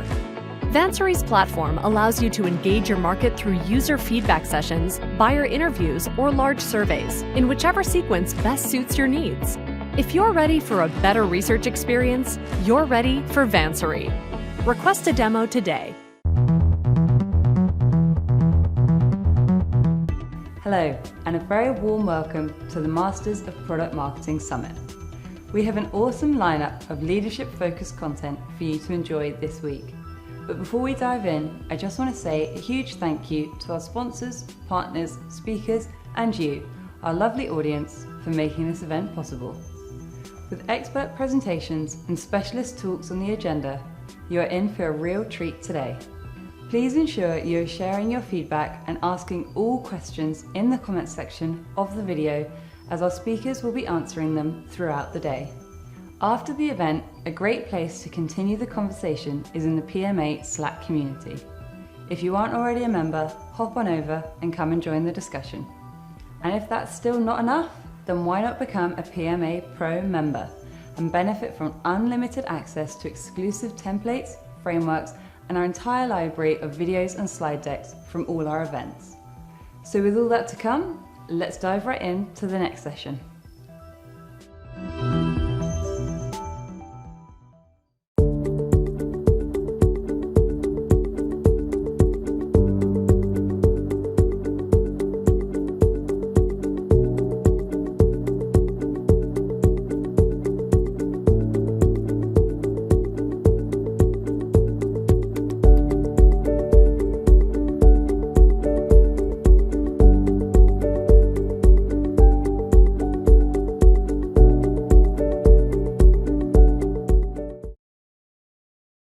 Hey, everybody. Welcome to a new session of the Masters of Product Marketing. My name is Julien Sauvage. I am the VP of PMM here at Gong. And today I want to show you some of the ideas, some of the tips, some of the best practice, maybe worst practices as well, that I've encountered in my career so far. So kind of want to share a bit of my growth journey, advice, if you will. Hopefully that'll help you kind of build your career, progress, and if you reach kind of a leadership role, I also do want to share some of the leadership tips that I think could be useful to you. Finally, I will end with some tips about hiring in PMM, which is a fascinating topic.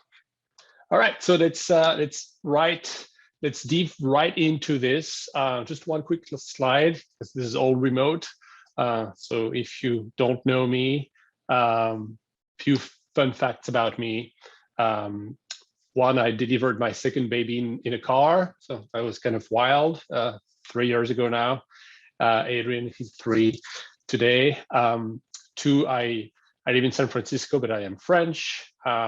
Grew up in Strasbourg on the German border. And 3, when I was at Salesforce, I got to work with Lars, the drummer of Metallica, on a Dreamforce presentation. So that was a lot of fun.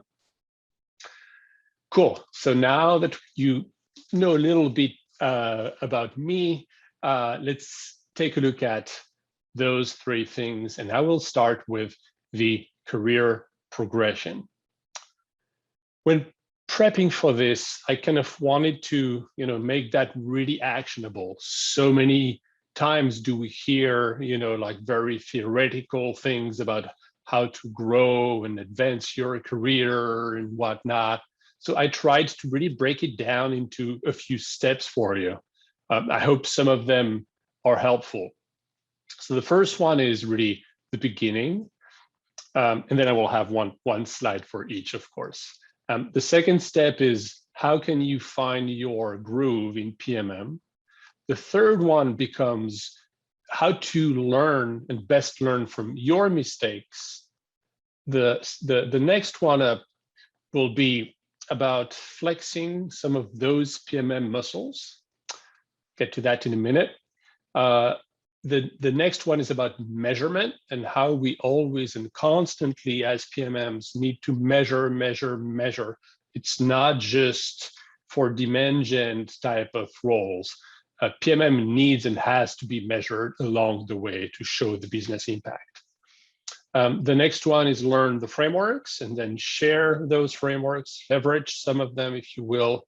And then, you can take a break. You can step back for a few days or even a few weeks, a few months, if you're lucky, go on a sabbatical, think about your life and think about what's next for you. It's always in those kind of pause moments that you get to really think about what do you want to do next to be kind of a happier and more successful PMM.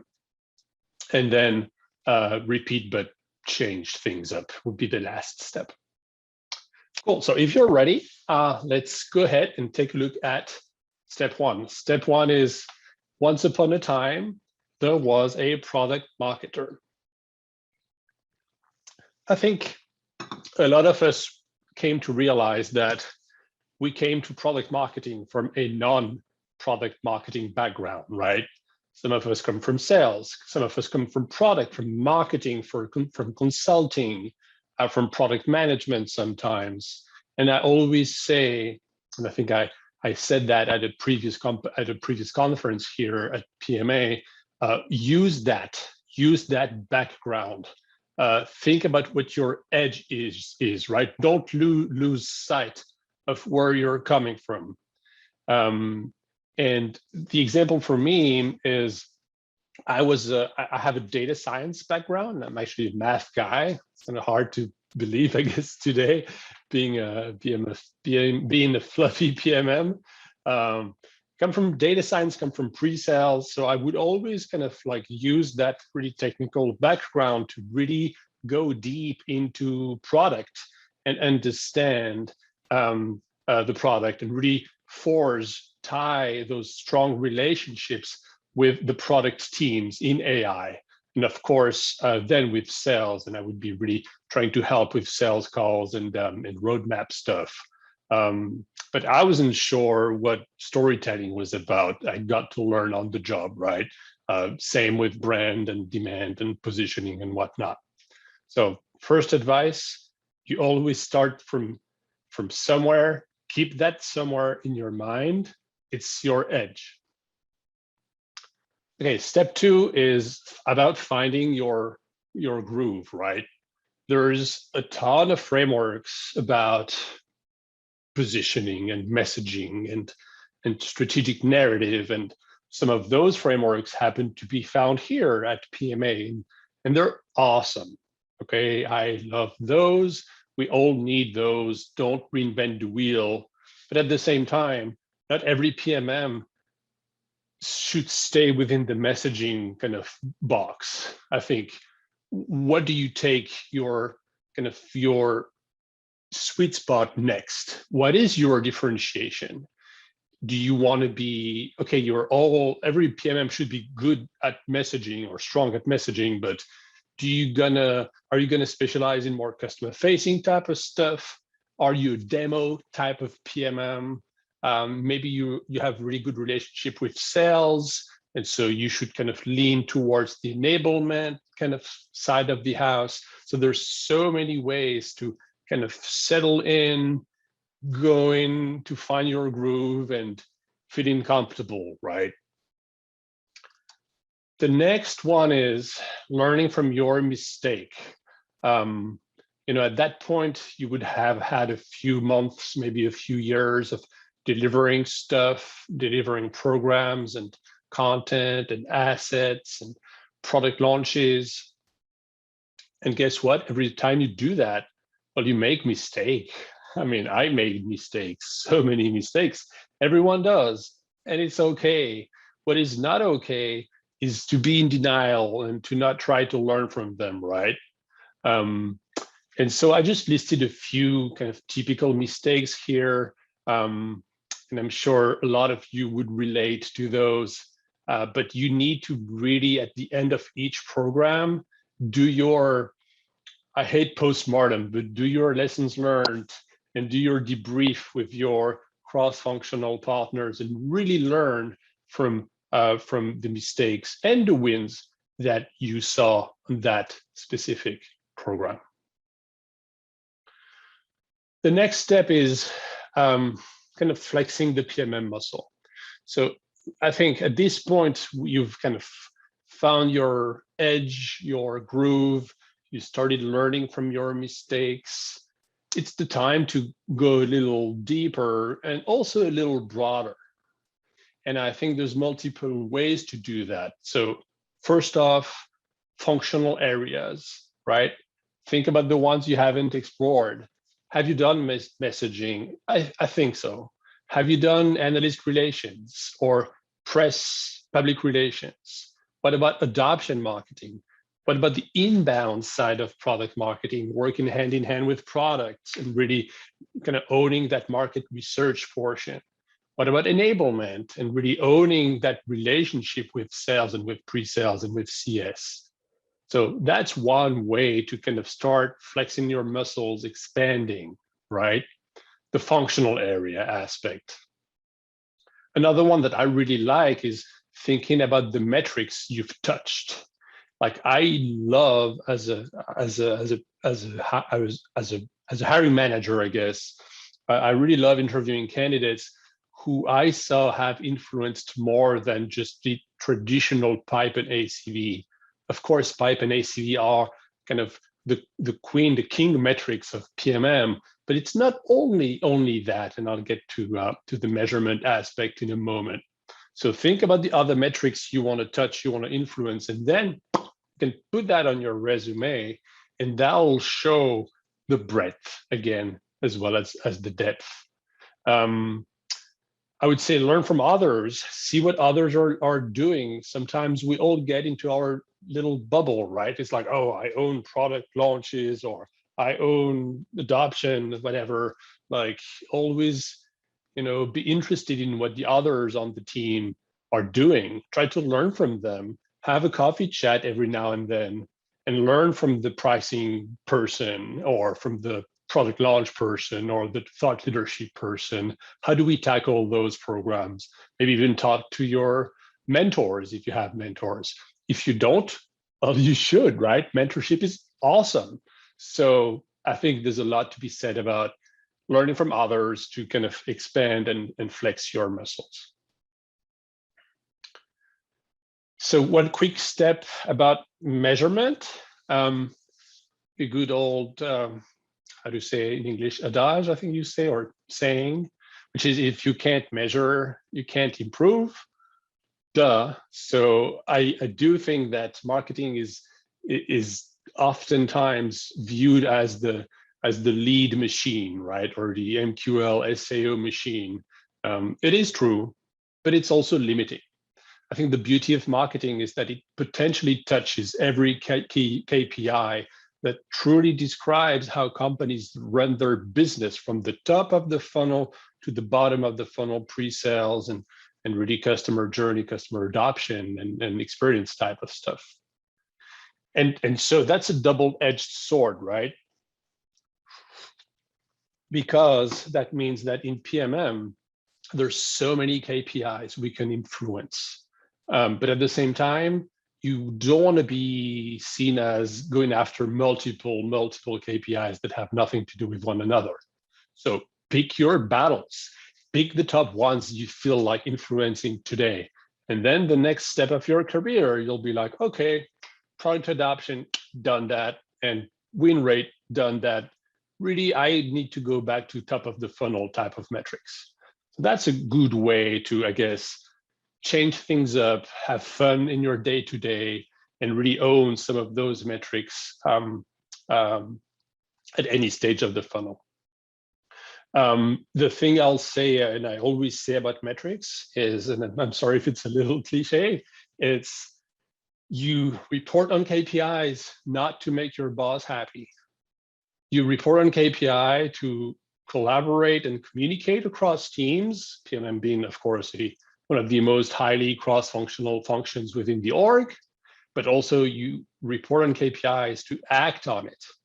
So if you are wondering, how do I increase velocity from one stage to another? Or how do I do a better job with my kind of brand campaigns at the top of the funnel?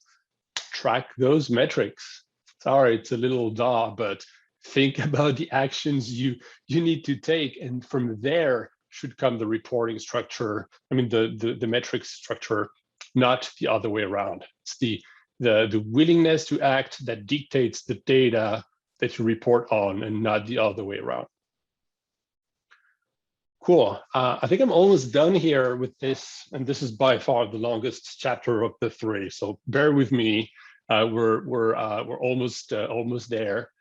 The step 6 is, I think, not kind of learning the tools, learning the processes, and don't underestimate them, because you would be able to apply, a given like knowledge of, say, competitive intelligence platform. I'm thinking about Clue or Crayon and the likes. You're going to be able to apply that to other roles at other companies, right? So that becomes part of your value in the market. So the tools, the processes are typically super valuable. By tools, I mean, as I said, kind of more like software tools. Of course, just a little bit of like shameless plug, but Gong is awesome for PMM as well. It helps so much with voice of the customer, with competitive intel, with messaging adoption. So those are the tools that I'm thinking about. Processes, I think you need to learn. I know it always sounds a little like boring sometimes, like PMM sometimes tend to be more creative minds and be like, I want to build a beautiful story and I really don't care about budget or program management or the admin tasks. That's a mistake. If you learn how to nail a good project or a good budget, if you really are good with kind of the procurement steps and whatnot, that again becomes a really applicable skill set that you'll be able to use and leverage. And in terms of frameworks, I always say that don't reinvent the wheel, right? There's so many tools and processes and frameworks. Don't just use something that's off the shelf. PMA has tons of amazing resources. Just put a few examples there in terms of launch tiering or BOM or streamlined process for launching a product. So just use those. I don't see any value in creating them. Cool. So there you have it. Beginning, finding your groove, learning from your mistakes, flexing your PMM muscles and expanding a little bit, measuring, always measuring to be able to act, learning the frameworks, chill, deep breath, think about what you want to do next. And then the next is kind of like repeat that cycle, but changing things up, right? Like it's going to be boring if you do the exact same thing over and over again. There's a saying in French that this is a slide I also used at some previous session. The saying that is tout le plaisir est dans le changement, which means you need to change things up to kind of bring the fun in, right? Bring some variety to your experience through the years. I'm not saying you need to move around and change jobs like that, but I do think that you need to show again your arsenal, right, in the market. So show that with different dimensions in mind. Maybe one company you work for is a big company. Maybe the next one is a small company. Maybe you work for a public and then you work for a private. Both are very different in terms of experiences, right? As a PMM, You can also try to like hop from one market to another, again, without too much jumping around, like always stay in position for a few years to really show success.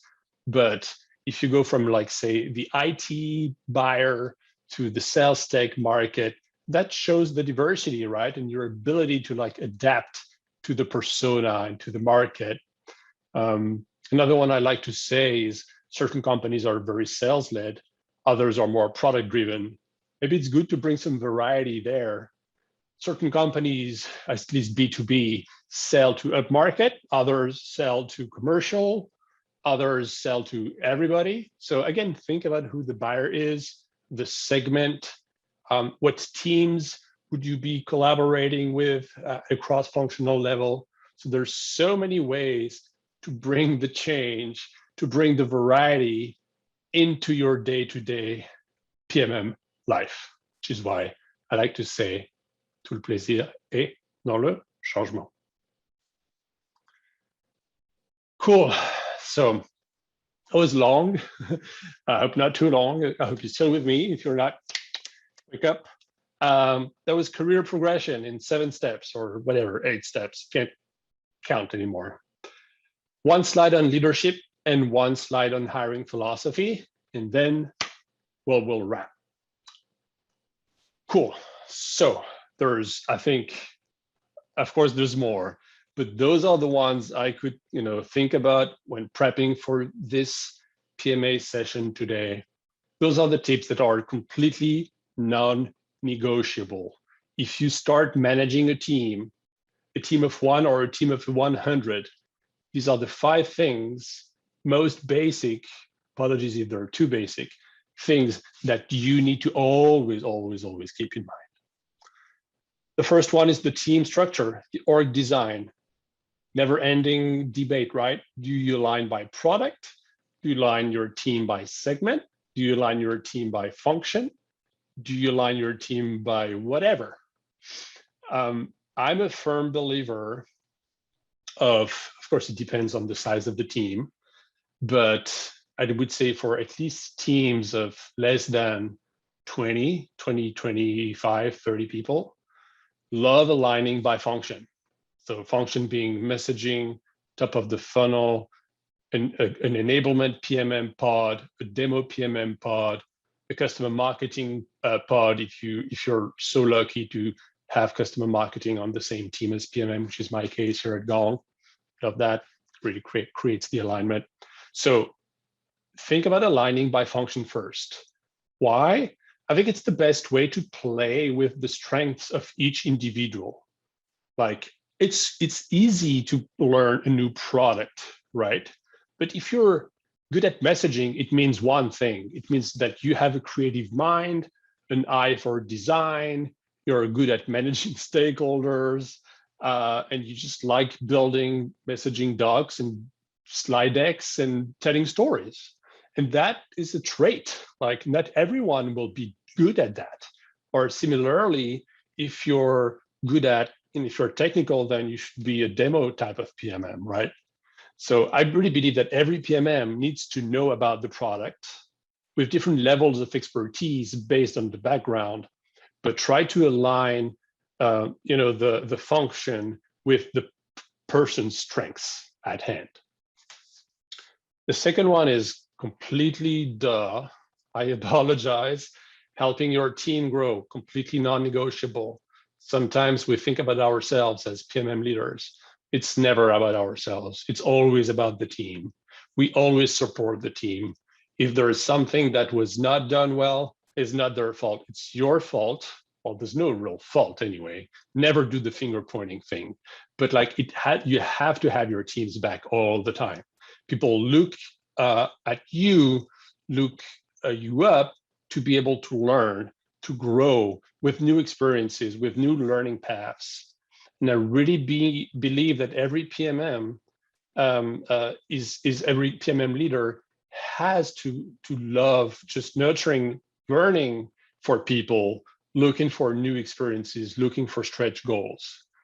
And with that in mind, something that I used to do, at least my previous company, was having a bit of a rotation every year. right? People can get bored sometimes doing the same thing. And so why don't you have a functional alignment that you just rotate year over year? So like, hey, John, this year you're going to be the messaging PMM. Hey, Mary, this year you're going to be the enablement PMM. And then the next year you switch. Like, that's a cool way to just like let the team grow and learn. The third one is staying connected to sales and customers. I think every PMM has to be able to do the pitch, to deliver a demo, to handle objections, to speak to a customer, to speak to customer stories, even maybe to product roadmap. So I do believe that we are essentially a kind of an extended arm of or friend of the sales team, and we should never lose sight of that. The fourth one is planning ahead with, good KPIs. I think the best way to be strategic and impactful while making everyone in the company aware of what's coming up and of the associated success metrics is a good, solid strategic plan. Your vision, your values, your success metrics, your big bets, maybe the dependencies, the obstacles, use the RACI model to help with roles and responsibilities. Finally, and I'll end this slide here, define your values and then live them, right? Live the values. I love values like being collaborative, being accountable, and being impactful, but that's just me. List the values that you really cherish as a leader, and then have people embrace them and lead by example. This is the last slide, and we're also at time, as I know. Just one piece on hiring philosophy. If you're lucky enough to have open headcount on your team, and I would say even if you don't, like, I really believe that you should be the always hire mindset, right? Because if you don't have headcount today, you'll have headcount tomorrow. So you should always have coffee chats in a way. But when you have a formal kind of hiring process going on, I think speed is everything. We're in a super competitive market right now. The market is really hot. Top candidates have multiple offers from multiple companies. So you have to go fast as you can without compromising quality, of course, throughout the process. The second one is empathy. Always put yourself in the shoes of your candidates. Why are they here? What do they want to learn? How can you help them kind of navigate and also like help them feeling good? Like, there's no way to stress out. It's just really a chat. And talking about the chat, I really love my interviews to always be a two-way discussion. I hate when the person interviewing bombards the candidate with 1,000 questions and do not leave any room for the candidate to ask questions. And guess what? The best way to learn about somebody is to hear the question they came up with. That has a lot of information as well. So there you have it. I hope that was helpful. And the last thing I'll say is we are constantly talking about hiring here at Gong. So if you're interested, just IM me or go to our gong.io/careers website. With that, thank you very much for your time and attention. Enjoy the rest of the day. Bye.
Hi everyone, we hope you're enjoying the Masters of Product Marketing Summit so far. Just before we jump into the next session, I want to share some info on some very exciting projects we have been working on here at PMA. As you know, here at PMA, we are dedicated to elevating the role of product marketing. But as the function grows, we have been focusing on how to develop the best product marketing leaders for now and the near future. Two exciting ways we have been doing this is through our Product Marketing Certified Leadership course and the introduction of our exec membership plan. Product Marketing Certified Leadership will equip you with the insider knowledge you need to create a lasting, successful career as a product marketing leader. In it, we'll equip you with the fundamental skills required to guide your team with authority, confidence, influence, and innovation. Our exec membership plan gives you all the benefits of our awesome Pro plan, in addition to our exclusive leadership community, strategic templates and frameworks, leadership peer councils, monthly masterminds, a recruitment hub, and a whole lot more. We will be sharing more details on both of these throughout the week, but if you want to chat in more depth, why not reach out to me through the PMA Slack community. But for now, on to the next talk.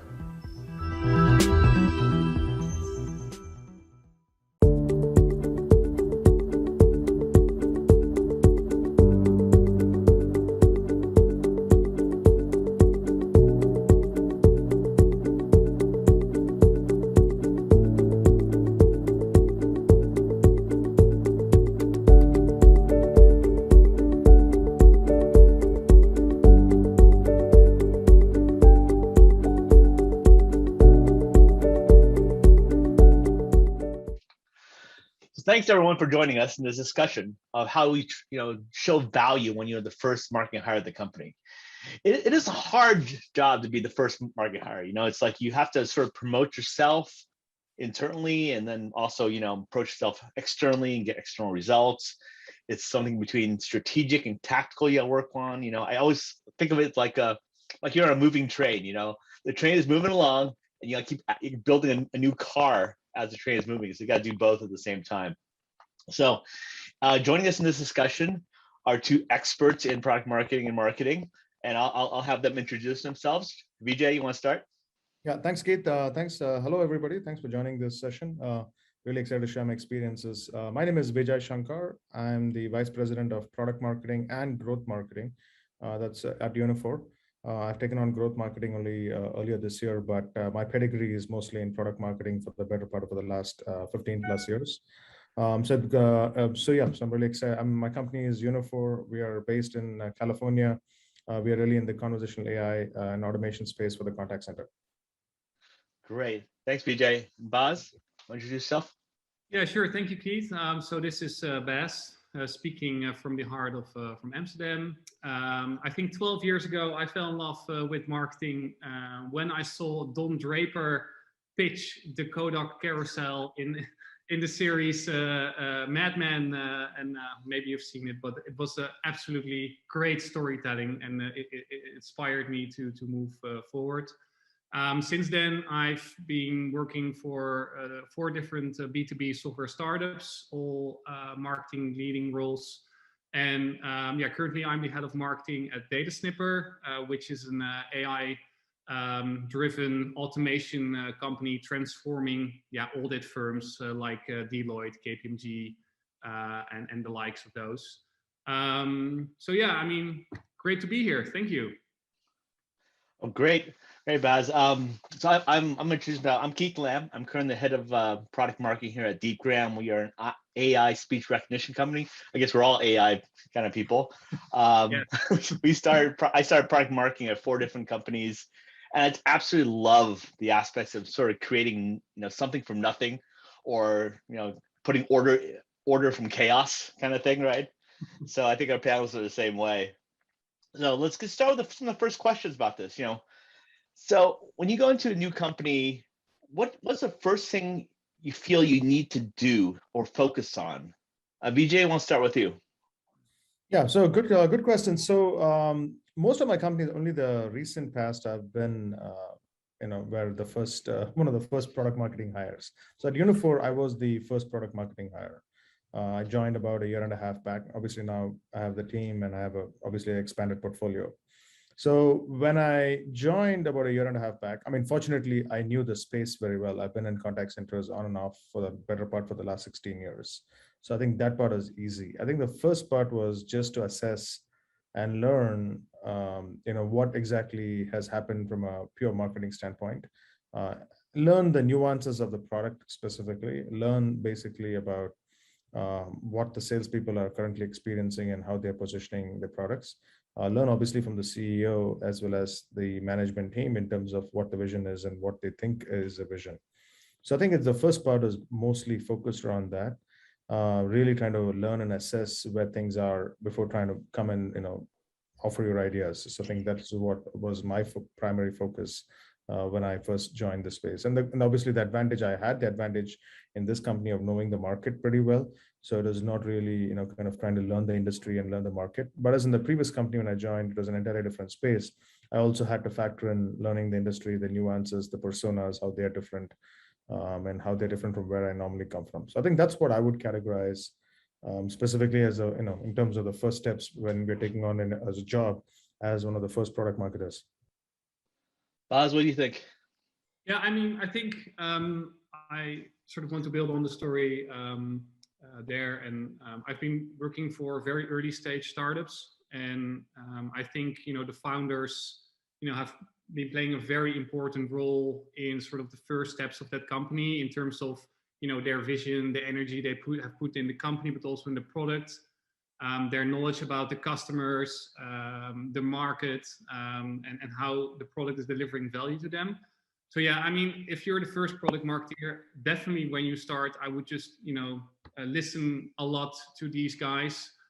Make sure you get all their knowledge sort of out of their brains.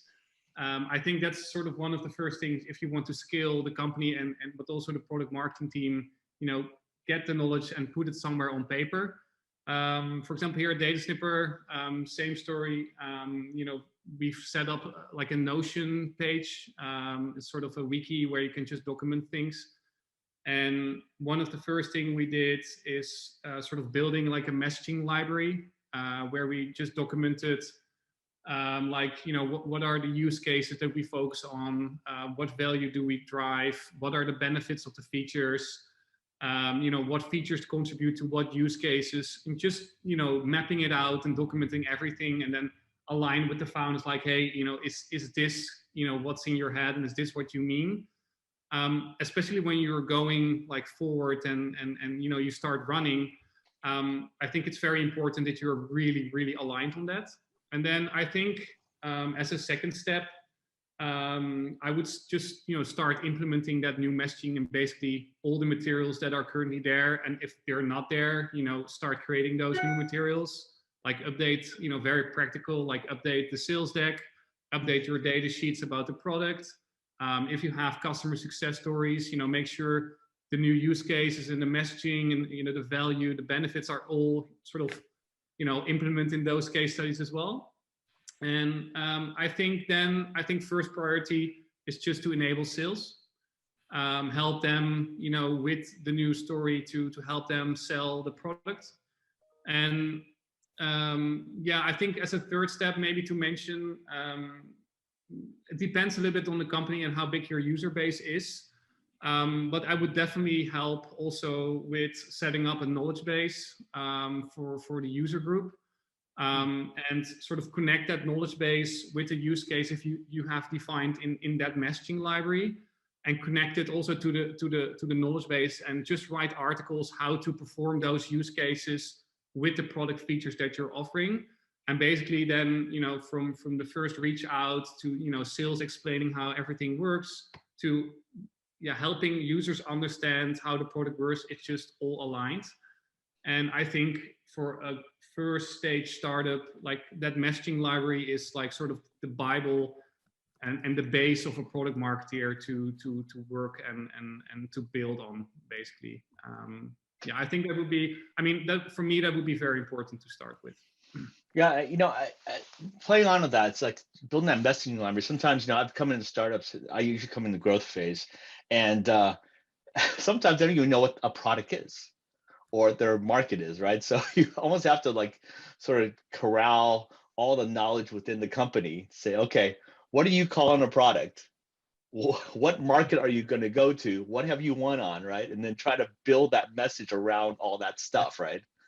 I think it's a little difficult. I think one of the most difficult things I found is trying to corral like all the executives and management to agree on that message, right? That seems to take a little lot longer than you think. When you first started, oh, I'm gonna have this message. I figured this out, and then it's like, okay, there's so much more discussion that goes along with it. Let's put it online. Let's put it online. That doesn't work. That's a great point to bring up, especially in startup companies early. Or I joined when my company is Series C, which you can categorize as early to mid stage, and we were in a high growth market, so we're growing at 200%, and we actually had a very great growth last year as well. But when you have a CEO who is product driven, especially product, sometimes you have engineering CEOs, product CEOs, you also have sales CEOs. I think our CEO and co-founder is product driven. And he also has a good understanding of the space. It's great to kind of have those discussions with him on what the message is and what the story is.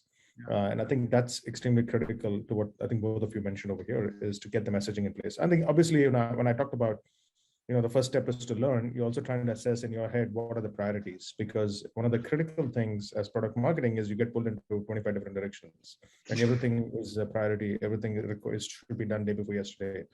So that being said, I think it's important to kind of, I think what I did at least specifically with Uniphore was, as I was trying to just understand the minor nuances of the product, which fortunately like you guys, I didn't have too much time to spend because then I knew what the products do fundamentally. I was just trying to identify what are the top 3 things which can move the needle. And I think the number one was, we really didn't have a story for a sales positioning deck. So kind of getting a story rather than just getting into, okay, here's Uniphore and here's what we have to sell, trying to build it into a much more relevant story. I think that is important. Obviously, we didn't have anything on, the competitive intelligence. So we're kind of rolling out the platform. We use a platform called Clue, KLUE, to kind of roll that out. And then obviously just the basic asset pieces, right? So sometimes if you have PR brand related assets, they are at 30,000 feet level. They're great. I think great for awareness, but if you want to start to drive them towards demand gen and sales enablement and leave behinds, they're not great asset pieces. So I think just to kind of prioritize how we build different asset pieces to kind of fuel the buyer's journey. So I think that's what I kind of prioritized, within the first few weeks, is that's my plan. And then how do we go and execute that out against that? No, it's true. I think, the customer journey and what you need as you go through the customer journey and assets you need throughout the journey. Yeah, that's something, you start building out, because sometimes you start with nothing, right? So you go, okay, I'm gonna start awareness first, so get leads in, and then start building that journey and the assets we need. Actually, you bring in a good, our second question is like, how do you show your value to organizations? It's like you just talked about, there's strategic stuff, and then there's the tactical move the needle now stuff, right? Especially with the startup, right? It's I see it as really a question of how you internally market yourself, right?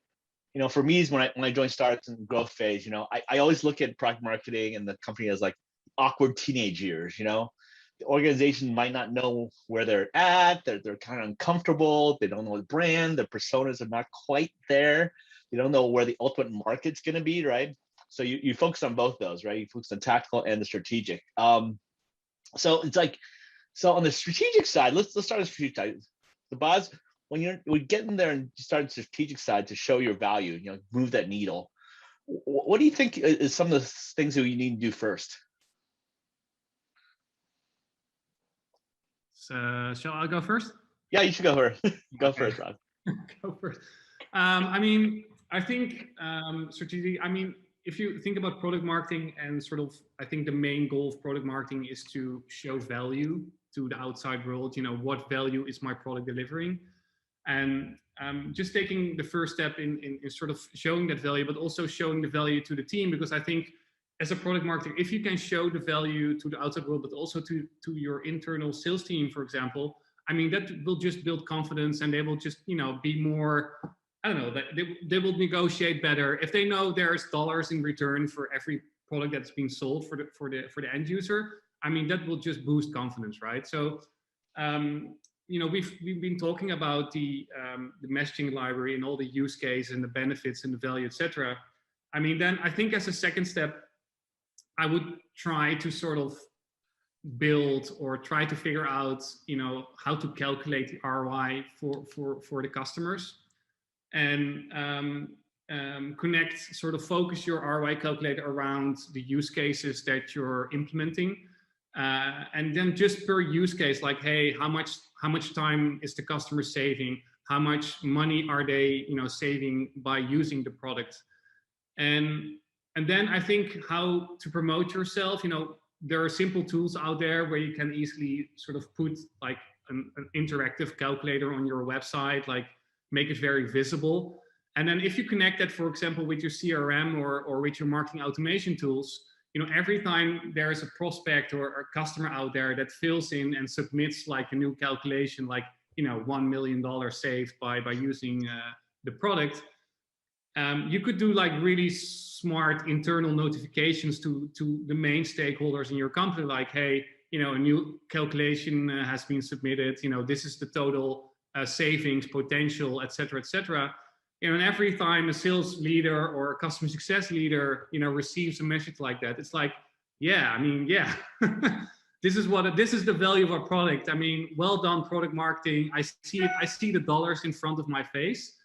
And if that happens on a weekly basis, if that happens every day, you get this spirit of, we're really changing the market and we're transforming, in terms of the value that we're delivering. And I've learned in the past that especially, it's not very hard to start calculating ROI and put in the calculator. So I've learned if you implement that well and maybe do it someone in your first months, then people around you will start to appreciate sort of what you're doing, just because they're seeing dollars on their computer screen, Oh, definitely. That's what it's all about, right? Yeah, it's credibility, right? You build your credibility, right? You get those small wins so that you can say, hey, look, I add value to the company, right? Yeah, exactly. I think those small wins is important. Yeah. Vijay, what do you think? The tactical side. The tactical side is always going to be there, right? So I think the strategic side as well. I think in a startup, I think what happens is sometimes companies do spend too much time on strategy. I think it's a fine balance between the tactical needs as well as the strategic needs. And I would focus more on what at least I focused here was, okay, we are trying to accomplish X amount of growth, and here are some strategic stuff we need to accomplish. So let's get the messaging in place. Let's get the basic story in place. So those are part strategy, part tactical. But from a growth standpoint, I think also what we started doing was basically driving towards, some strategic elements like, win-loss analysis, whether we want to think about win-loss analysis from a competitive standpoint, how that will help. Really focused on account-based marketing. I think product marketing should be the quarterback.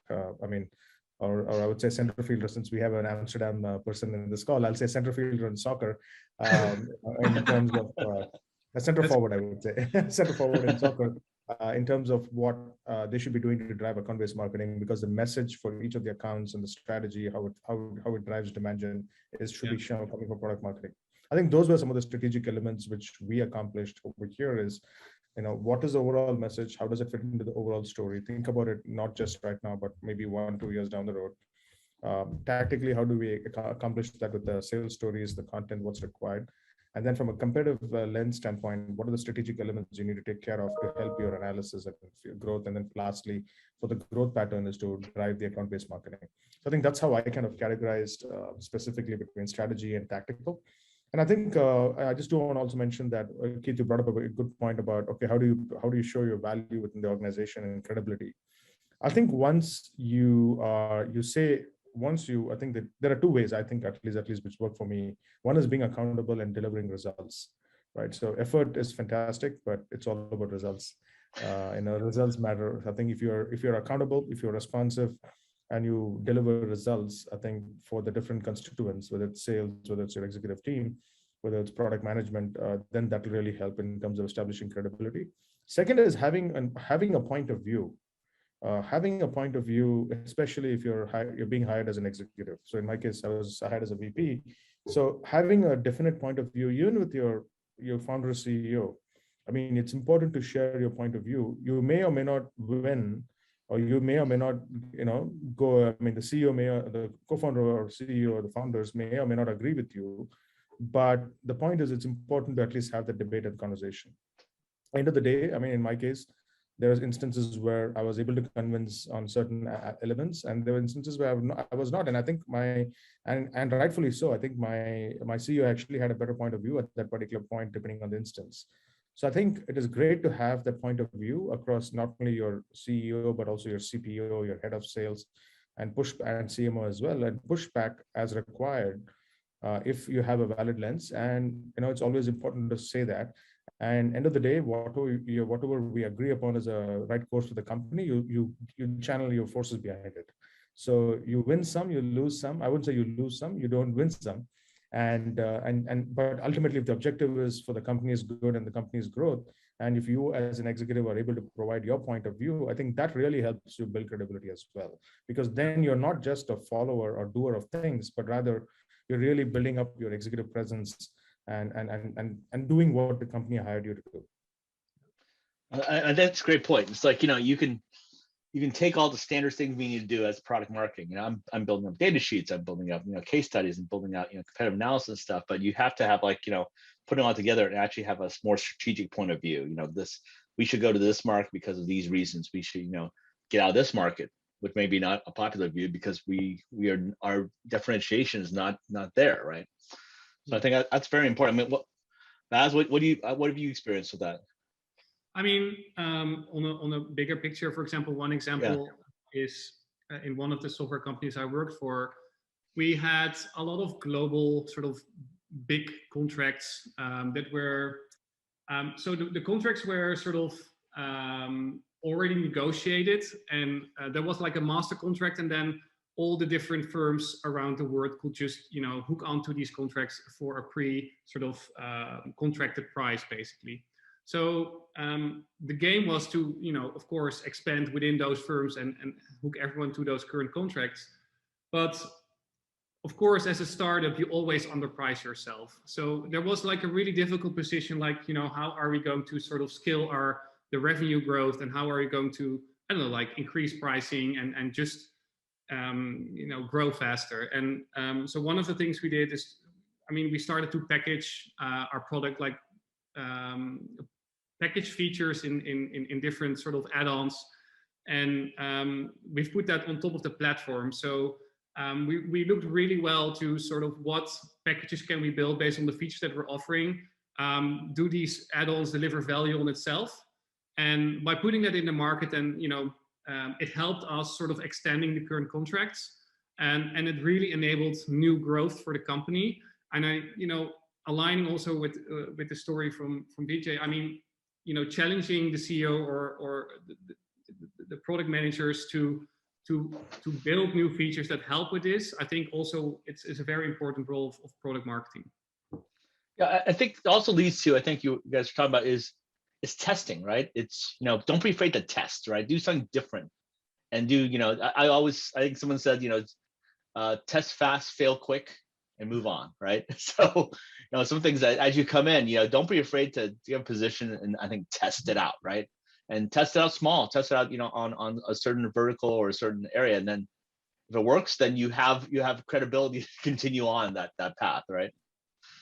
Yeah, I think in general marketing, yes, you have the broader vision and you know what you're moving towards to, but then it's all about executing fast and just, learning what works, what doesn't work, and then adapt on that. I think that's a very good point. Yeah, I think Vijay brought up I think he and I must have the same professor saying, it's not about effort, it's about results. So. Yeah, I think I picked that up from one of our professors, Keith. It's about results matter and not really too much efforts. I think one other thing you bring up a good point is about fail fast, right? Execute and fail fast. I think that's very important, especially in startups. And because sometimes I've been in companies where there are some people who just like to talk a lot and give all those grandiose plans. And say, here's what we're going to do, but then the execution is horrendous. So so I think that's what is the critical focus of that. So yeah, I think I was reading Jeff Lawson's book Twilio. It's about developers, focus, and it's like, execute, try different things, and just fail fast and continue on, and you'll learn from your failures and from the market and the audience and the customers. That's interesting.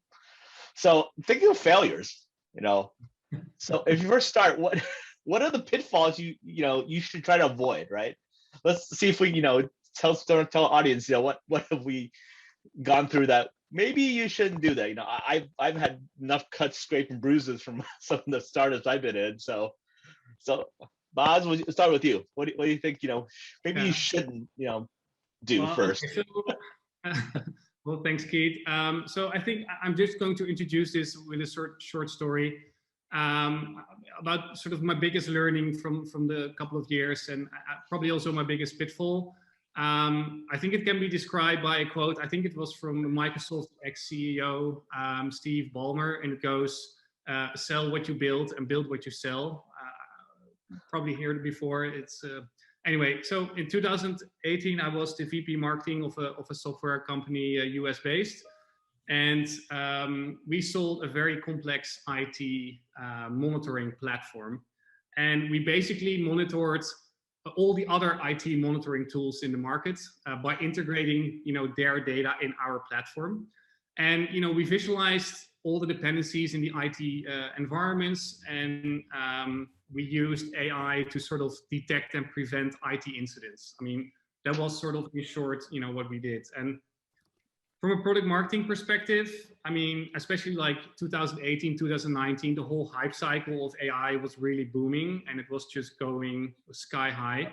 So we created a story around like AI and the platform, and that resonated really well with the market. A lot of focus on AI, and analysts from Gartner loved it. Analysts from Forrester, they loved it, and we got a lot of mentions in their research, and demand gen went up, and we basically got traction based on that messaging. And so sales was happy. We got new inbounds. Everyone was happy. But then, however, over time, when if you follow that journey of a lead, at some point they go into the sales pipeline, and more and more questions in the sales cycle started about the AI. Hey, I've read about your AI, I've seen that report, I've seen this messaging. I mean, can you show me the AI? How does it work? How can we implement it in our organization? And our prospects were really large enterprise clients, large banks, from the US. And so the problem is, in theory, our AI worked in small environments, controlled environment. The AI worked, and it proved value, but it just wasn't scalable. It wasn't really ready to go to the enterprise market. And so sales cycles slowed down. We needed like highly trained AI engineers to sort of join sales meetings to explain, et cetera, et cetera. And I think you can already understand where I'm going. It just stopped, and we had to reshift our entire messaging, and to focus more on what was actually the value of the product on that day. What could we sell that day? With what features could we help the customers that day? And I mean, the story was amazing, but it was just too far ahead of time. And so my advice would be, if I would do it again or was the first product marketer, I would definitely focus more on the value, the product is delivering today, and actually creating a story where sales is very comfortable presenting it and pitching that story. I think that was my biggest pitfall, and I learned from it. And so the quote, like, build what you sell, and sell what you build, I still have it in me, and I will not let it go. No, that's a good story. Yeah, it's like, I think I always try to work with the product people and the technical people to say, okay, does it really can do this? Sometimes, because sales will say something, and talk to sales, go, oh yeah, it does all this stuff, and then it's like, product, does it really do this? Yeah, that's yeah, and you will ask it 4 times, and yes, it will really do that.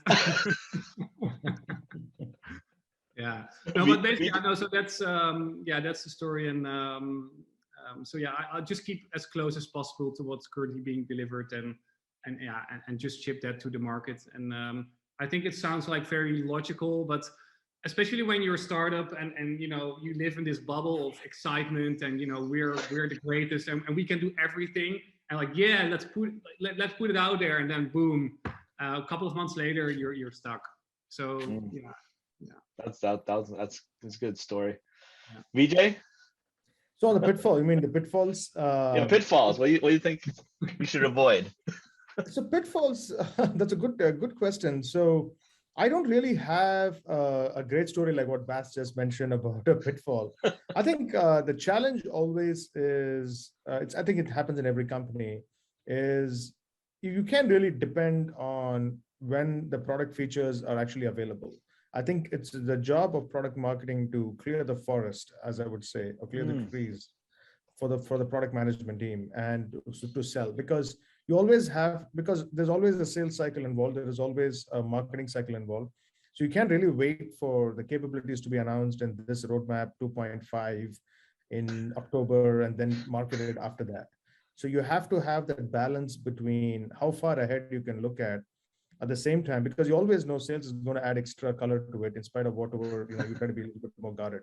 So I think that is always a challenge.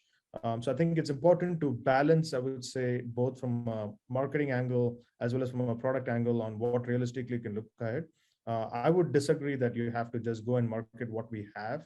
You have to be a little bit forward looking, so long as it is not totally out of the blue. It's not like totally like from the left field, or it comes from totally a blindside kick or something like that, right? So it has to be realistic in terms of what can be normally done, because ultimately, if you do end up selling, then there's a delivery situation, and you want to make sure that there's not too much of customer commits, which impacts the product development in the future.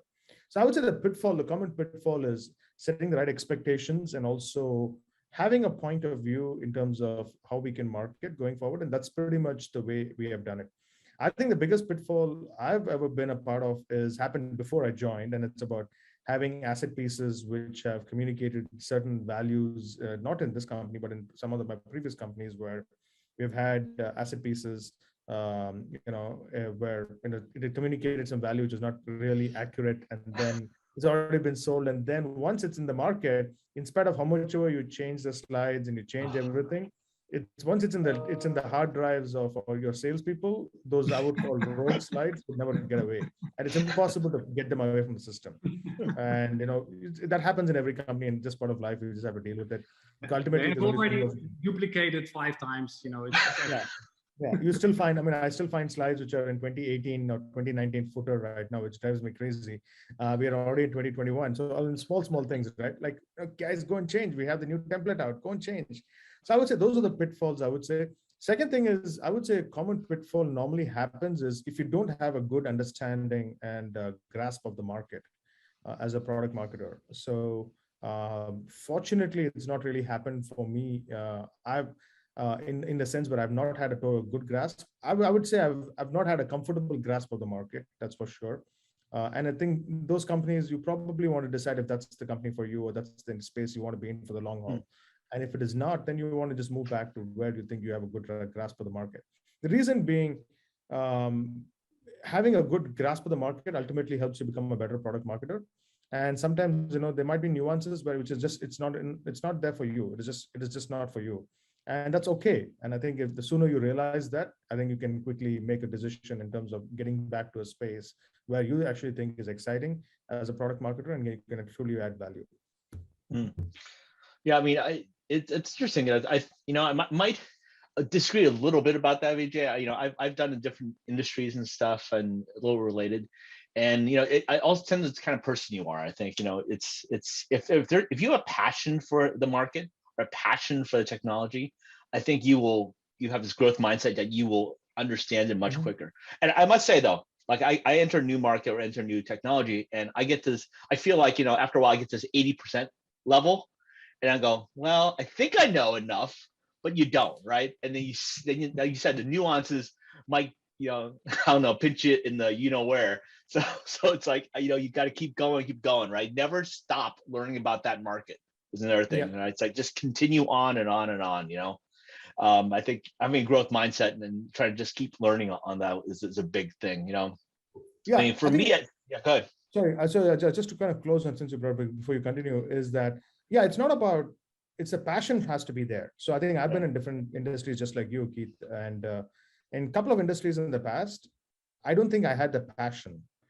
It is just because sometimes as a marketer, you have to feel it. I feel that you have to feel how you can actually visualize it as a consumer, for example, and then market it. For example, Keith, you and I are pretty much in AI, natural language right now. We can experience when we call, call centers, and if they don't have natural language voice, we can actually experience it as a consumer and saying, gosh, if you had natural language, this is what you can do. And this is where my job can make you better and blah, blah, blah. If you don't feel that passion after learning a space is when it's not in it for you. So I think that's where I think there's a demarcation is not about, you can definitely go to different industries, but you're right. You need to have the passion, and then that fuels your growth mindset, which can then fuel your success. Go ahead. Yeah, no, I think so. Boz, you have to comment?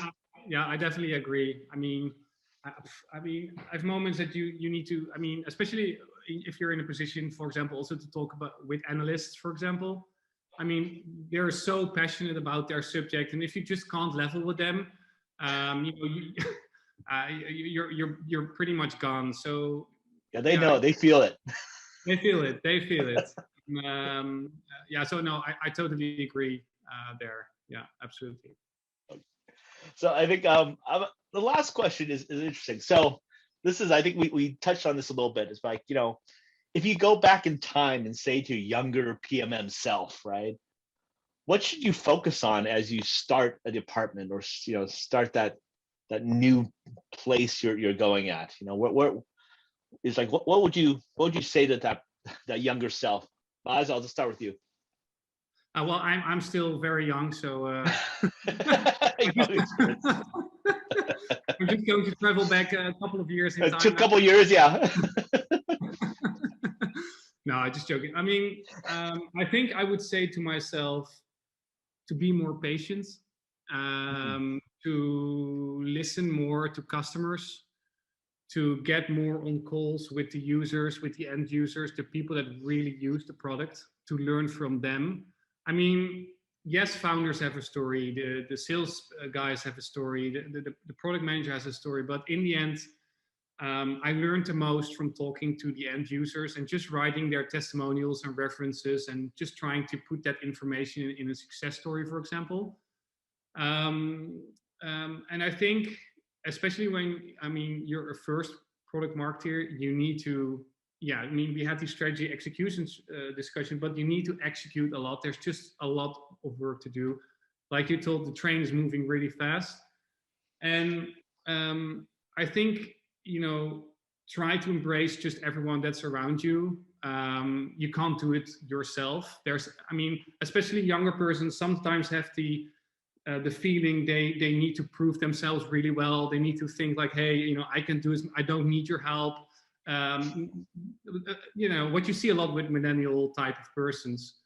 But product marketer, a product marketing team is a very, very centralized role. And especially also when you start hiring the first people, get people that have a sort of level of empathy that work really well together, that love to chat with sales, that love to chat with the customer success team, that is not afraid to talk with sales, for example, why certain messaging is not working or why certain value is not sort of reflected in the product or how people are using anyway, it doesn't matter, but just be open, be patient, and just learn a lot from the people around you, and just use all this information to make your storytelling better, and put it back in all the assets that you're giving to the company, basically. I think I would say that to myself when I would start again. Okay, no, that's good. That's good advice. I think it's it's listen first, right? It's almost listen first before talk, right? Vijay, you know, think back, you know, 3 years ago, right, when you're just starting. What did you tell yourself? 3 years ago, I think, Bas, I wish I'm as young as you. I know Keith and I are pretty much the same age, given we know each other for a long time. I would say my thing doesn't change, right? If I had to think back and start over, it doesn't change much. I think it's basically 3 things, right? Obviously, listening is very important and all that is standard. But I think it's 3 things. One is make sure you have the passion in terms of what you want to do, in terms of the job you're doing. Second is messaging, which in turn is directly related with really dealing with ambiguity. So how can you, because product marketing is sometimes dealing with ambiguous situations. So how can you deal with ambiguity, and how can you then use that towards the messaging, and that's what is going to really fuel your growth. And the last thing is strive for results. I think we talked about it multiple times today as well. Its efforts are great, but ultimately results. So even if you are doing a specific messaging document or a sales presentation, try to make sure you take the extra mile to see how it's being used, whether it's with lead gen, whether it's demand gen, whether it's with sales, whether it's in the website, what's the intake, what's the feedback, and continue to constantly modify it as required and as frequently as required to make sure it's effective. So I think those would be the 3 things I would really focus on, in addition to the standard stuff about, make sure make sure you listen and you learn the product and so forth. No, I mean, I'm hearing a theme here. I think a theme is almost like check your ego at the door a bit, right? So, I always think, when I write stuff, I always say, hey, you know what? I tell people editing, I have no ego. You can edit it all you want because, I want to improve, right? And have that sort of growth mindset, I think. And I think a lot of people, especially like in the startup world where we're in, is having the flexibility, right? What you brought from another company or what you learned from different companies. I came from a mid-market enterprise, went to a startup. It's a little different. It's like what I learned there might not fit that company, that culture, that market, or those customers, right? It's like, I think of sometimes like in a larger enterprise company where every product marketing person is tied to a product manager, right?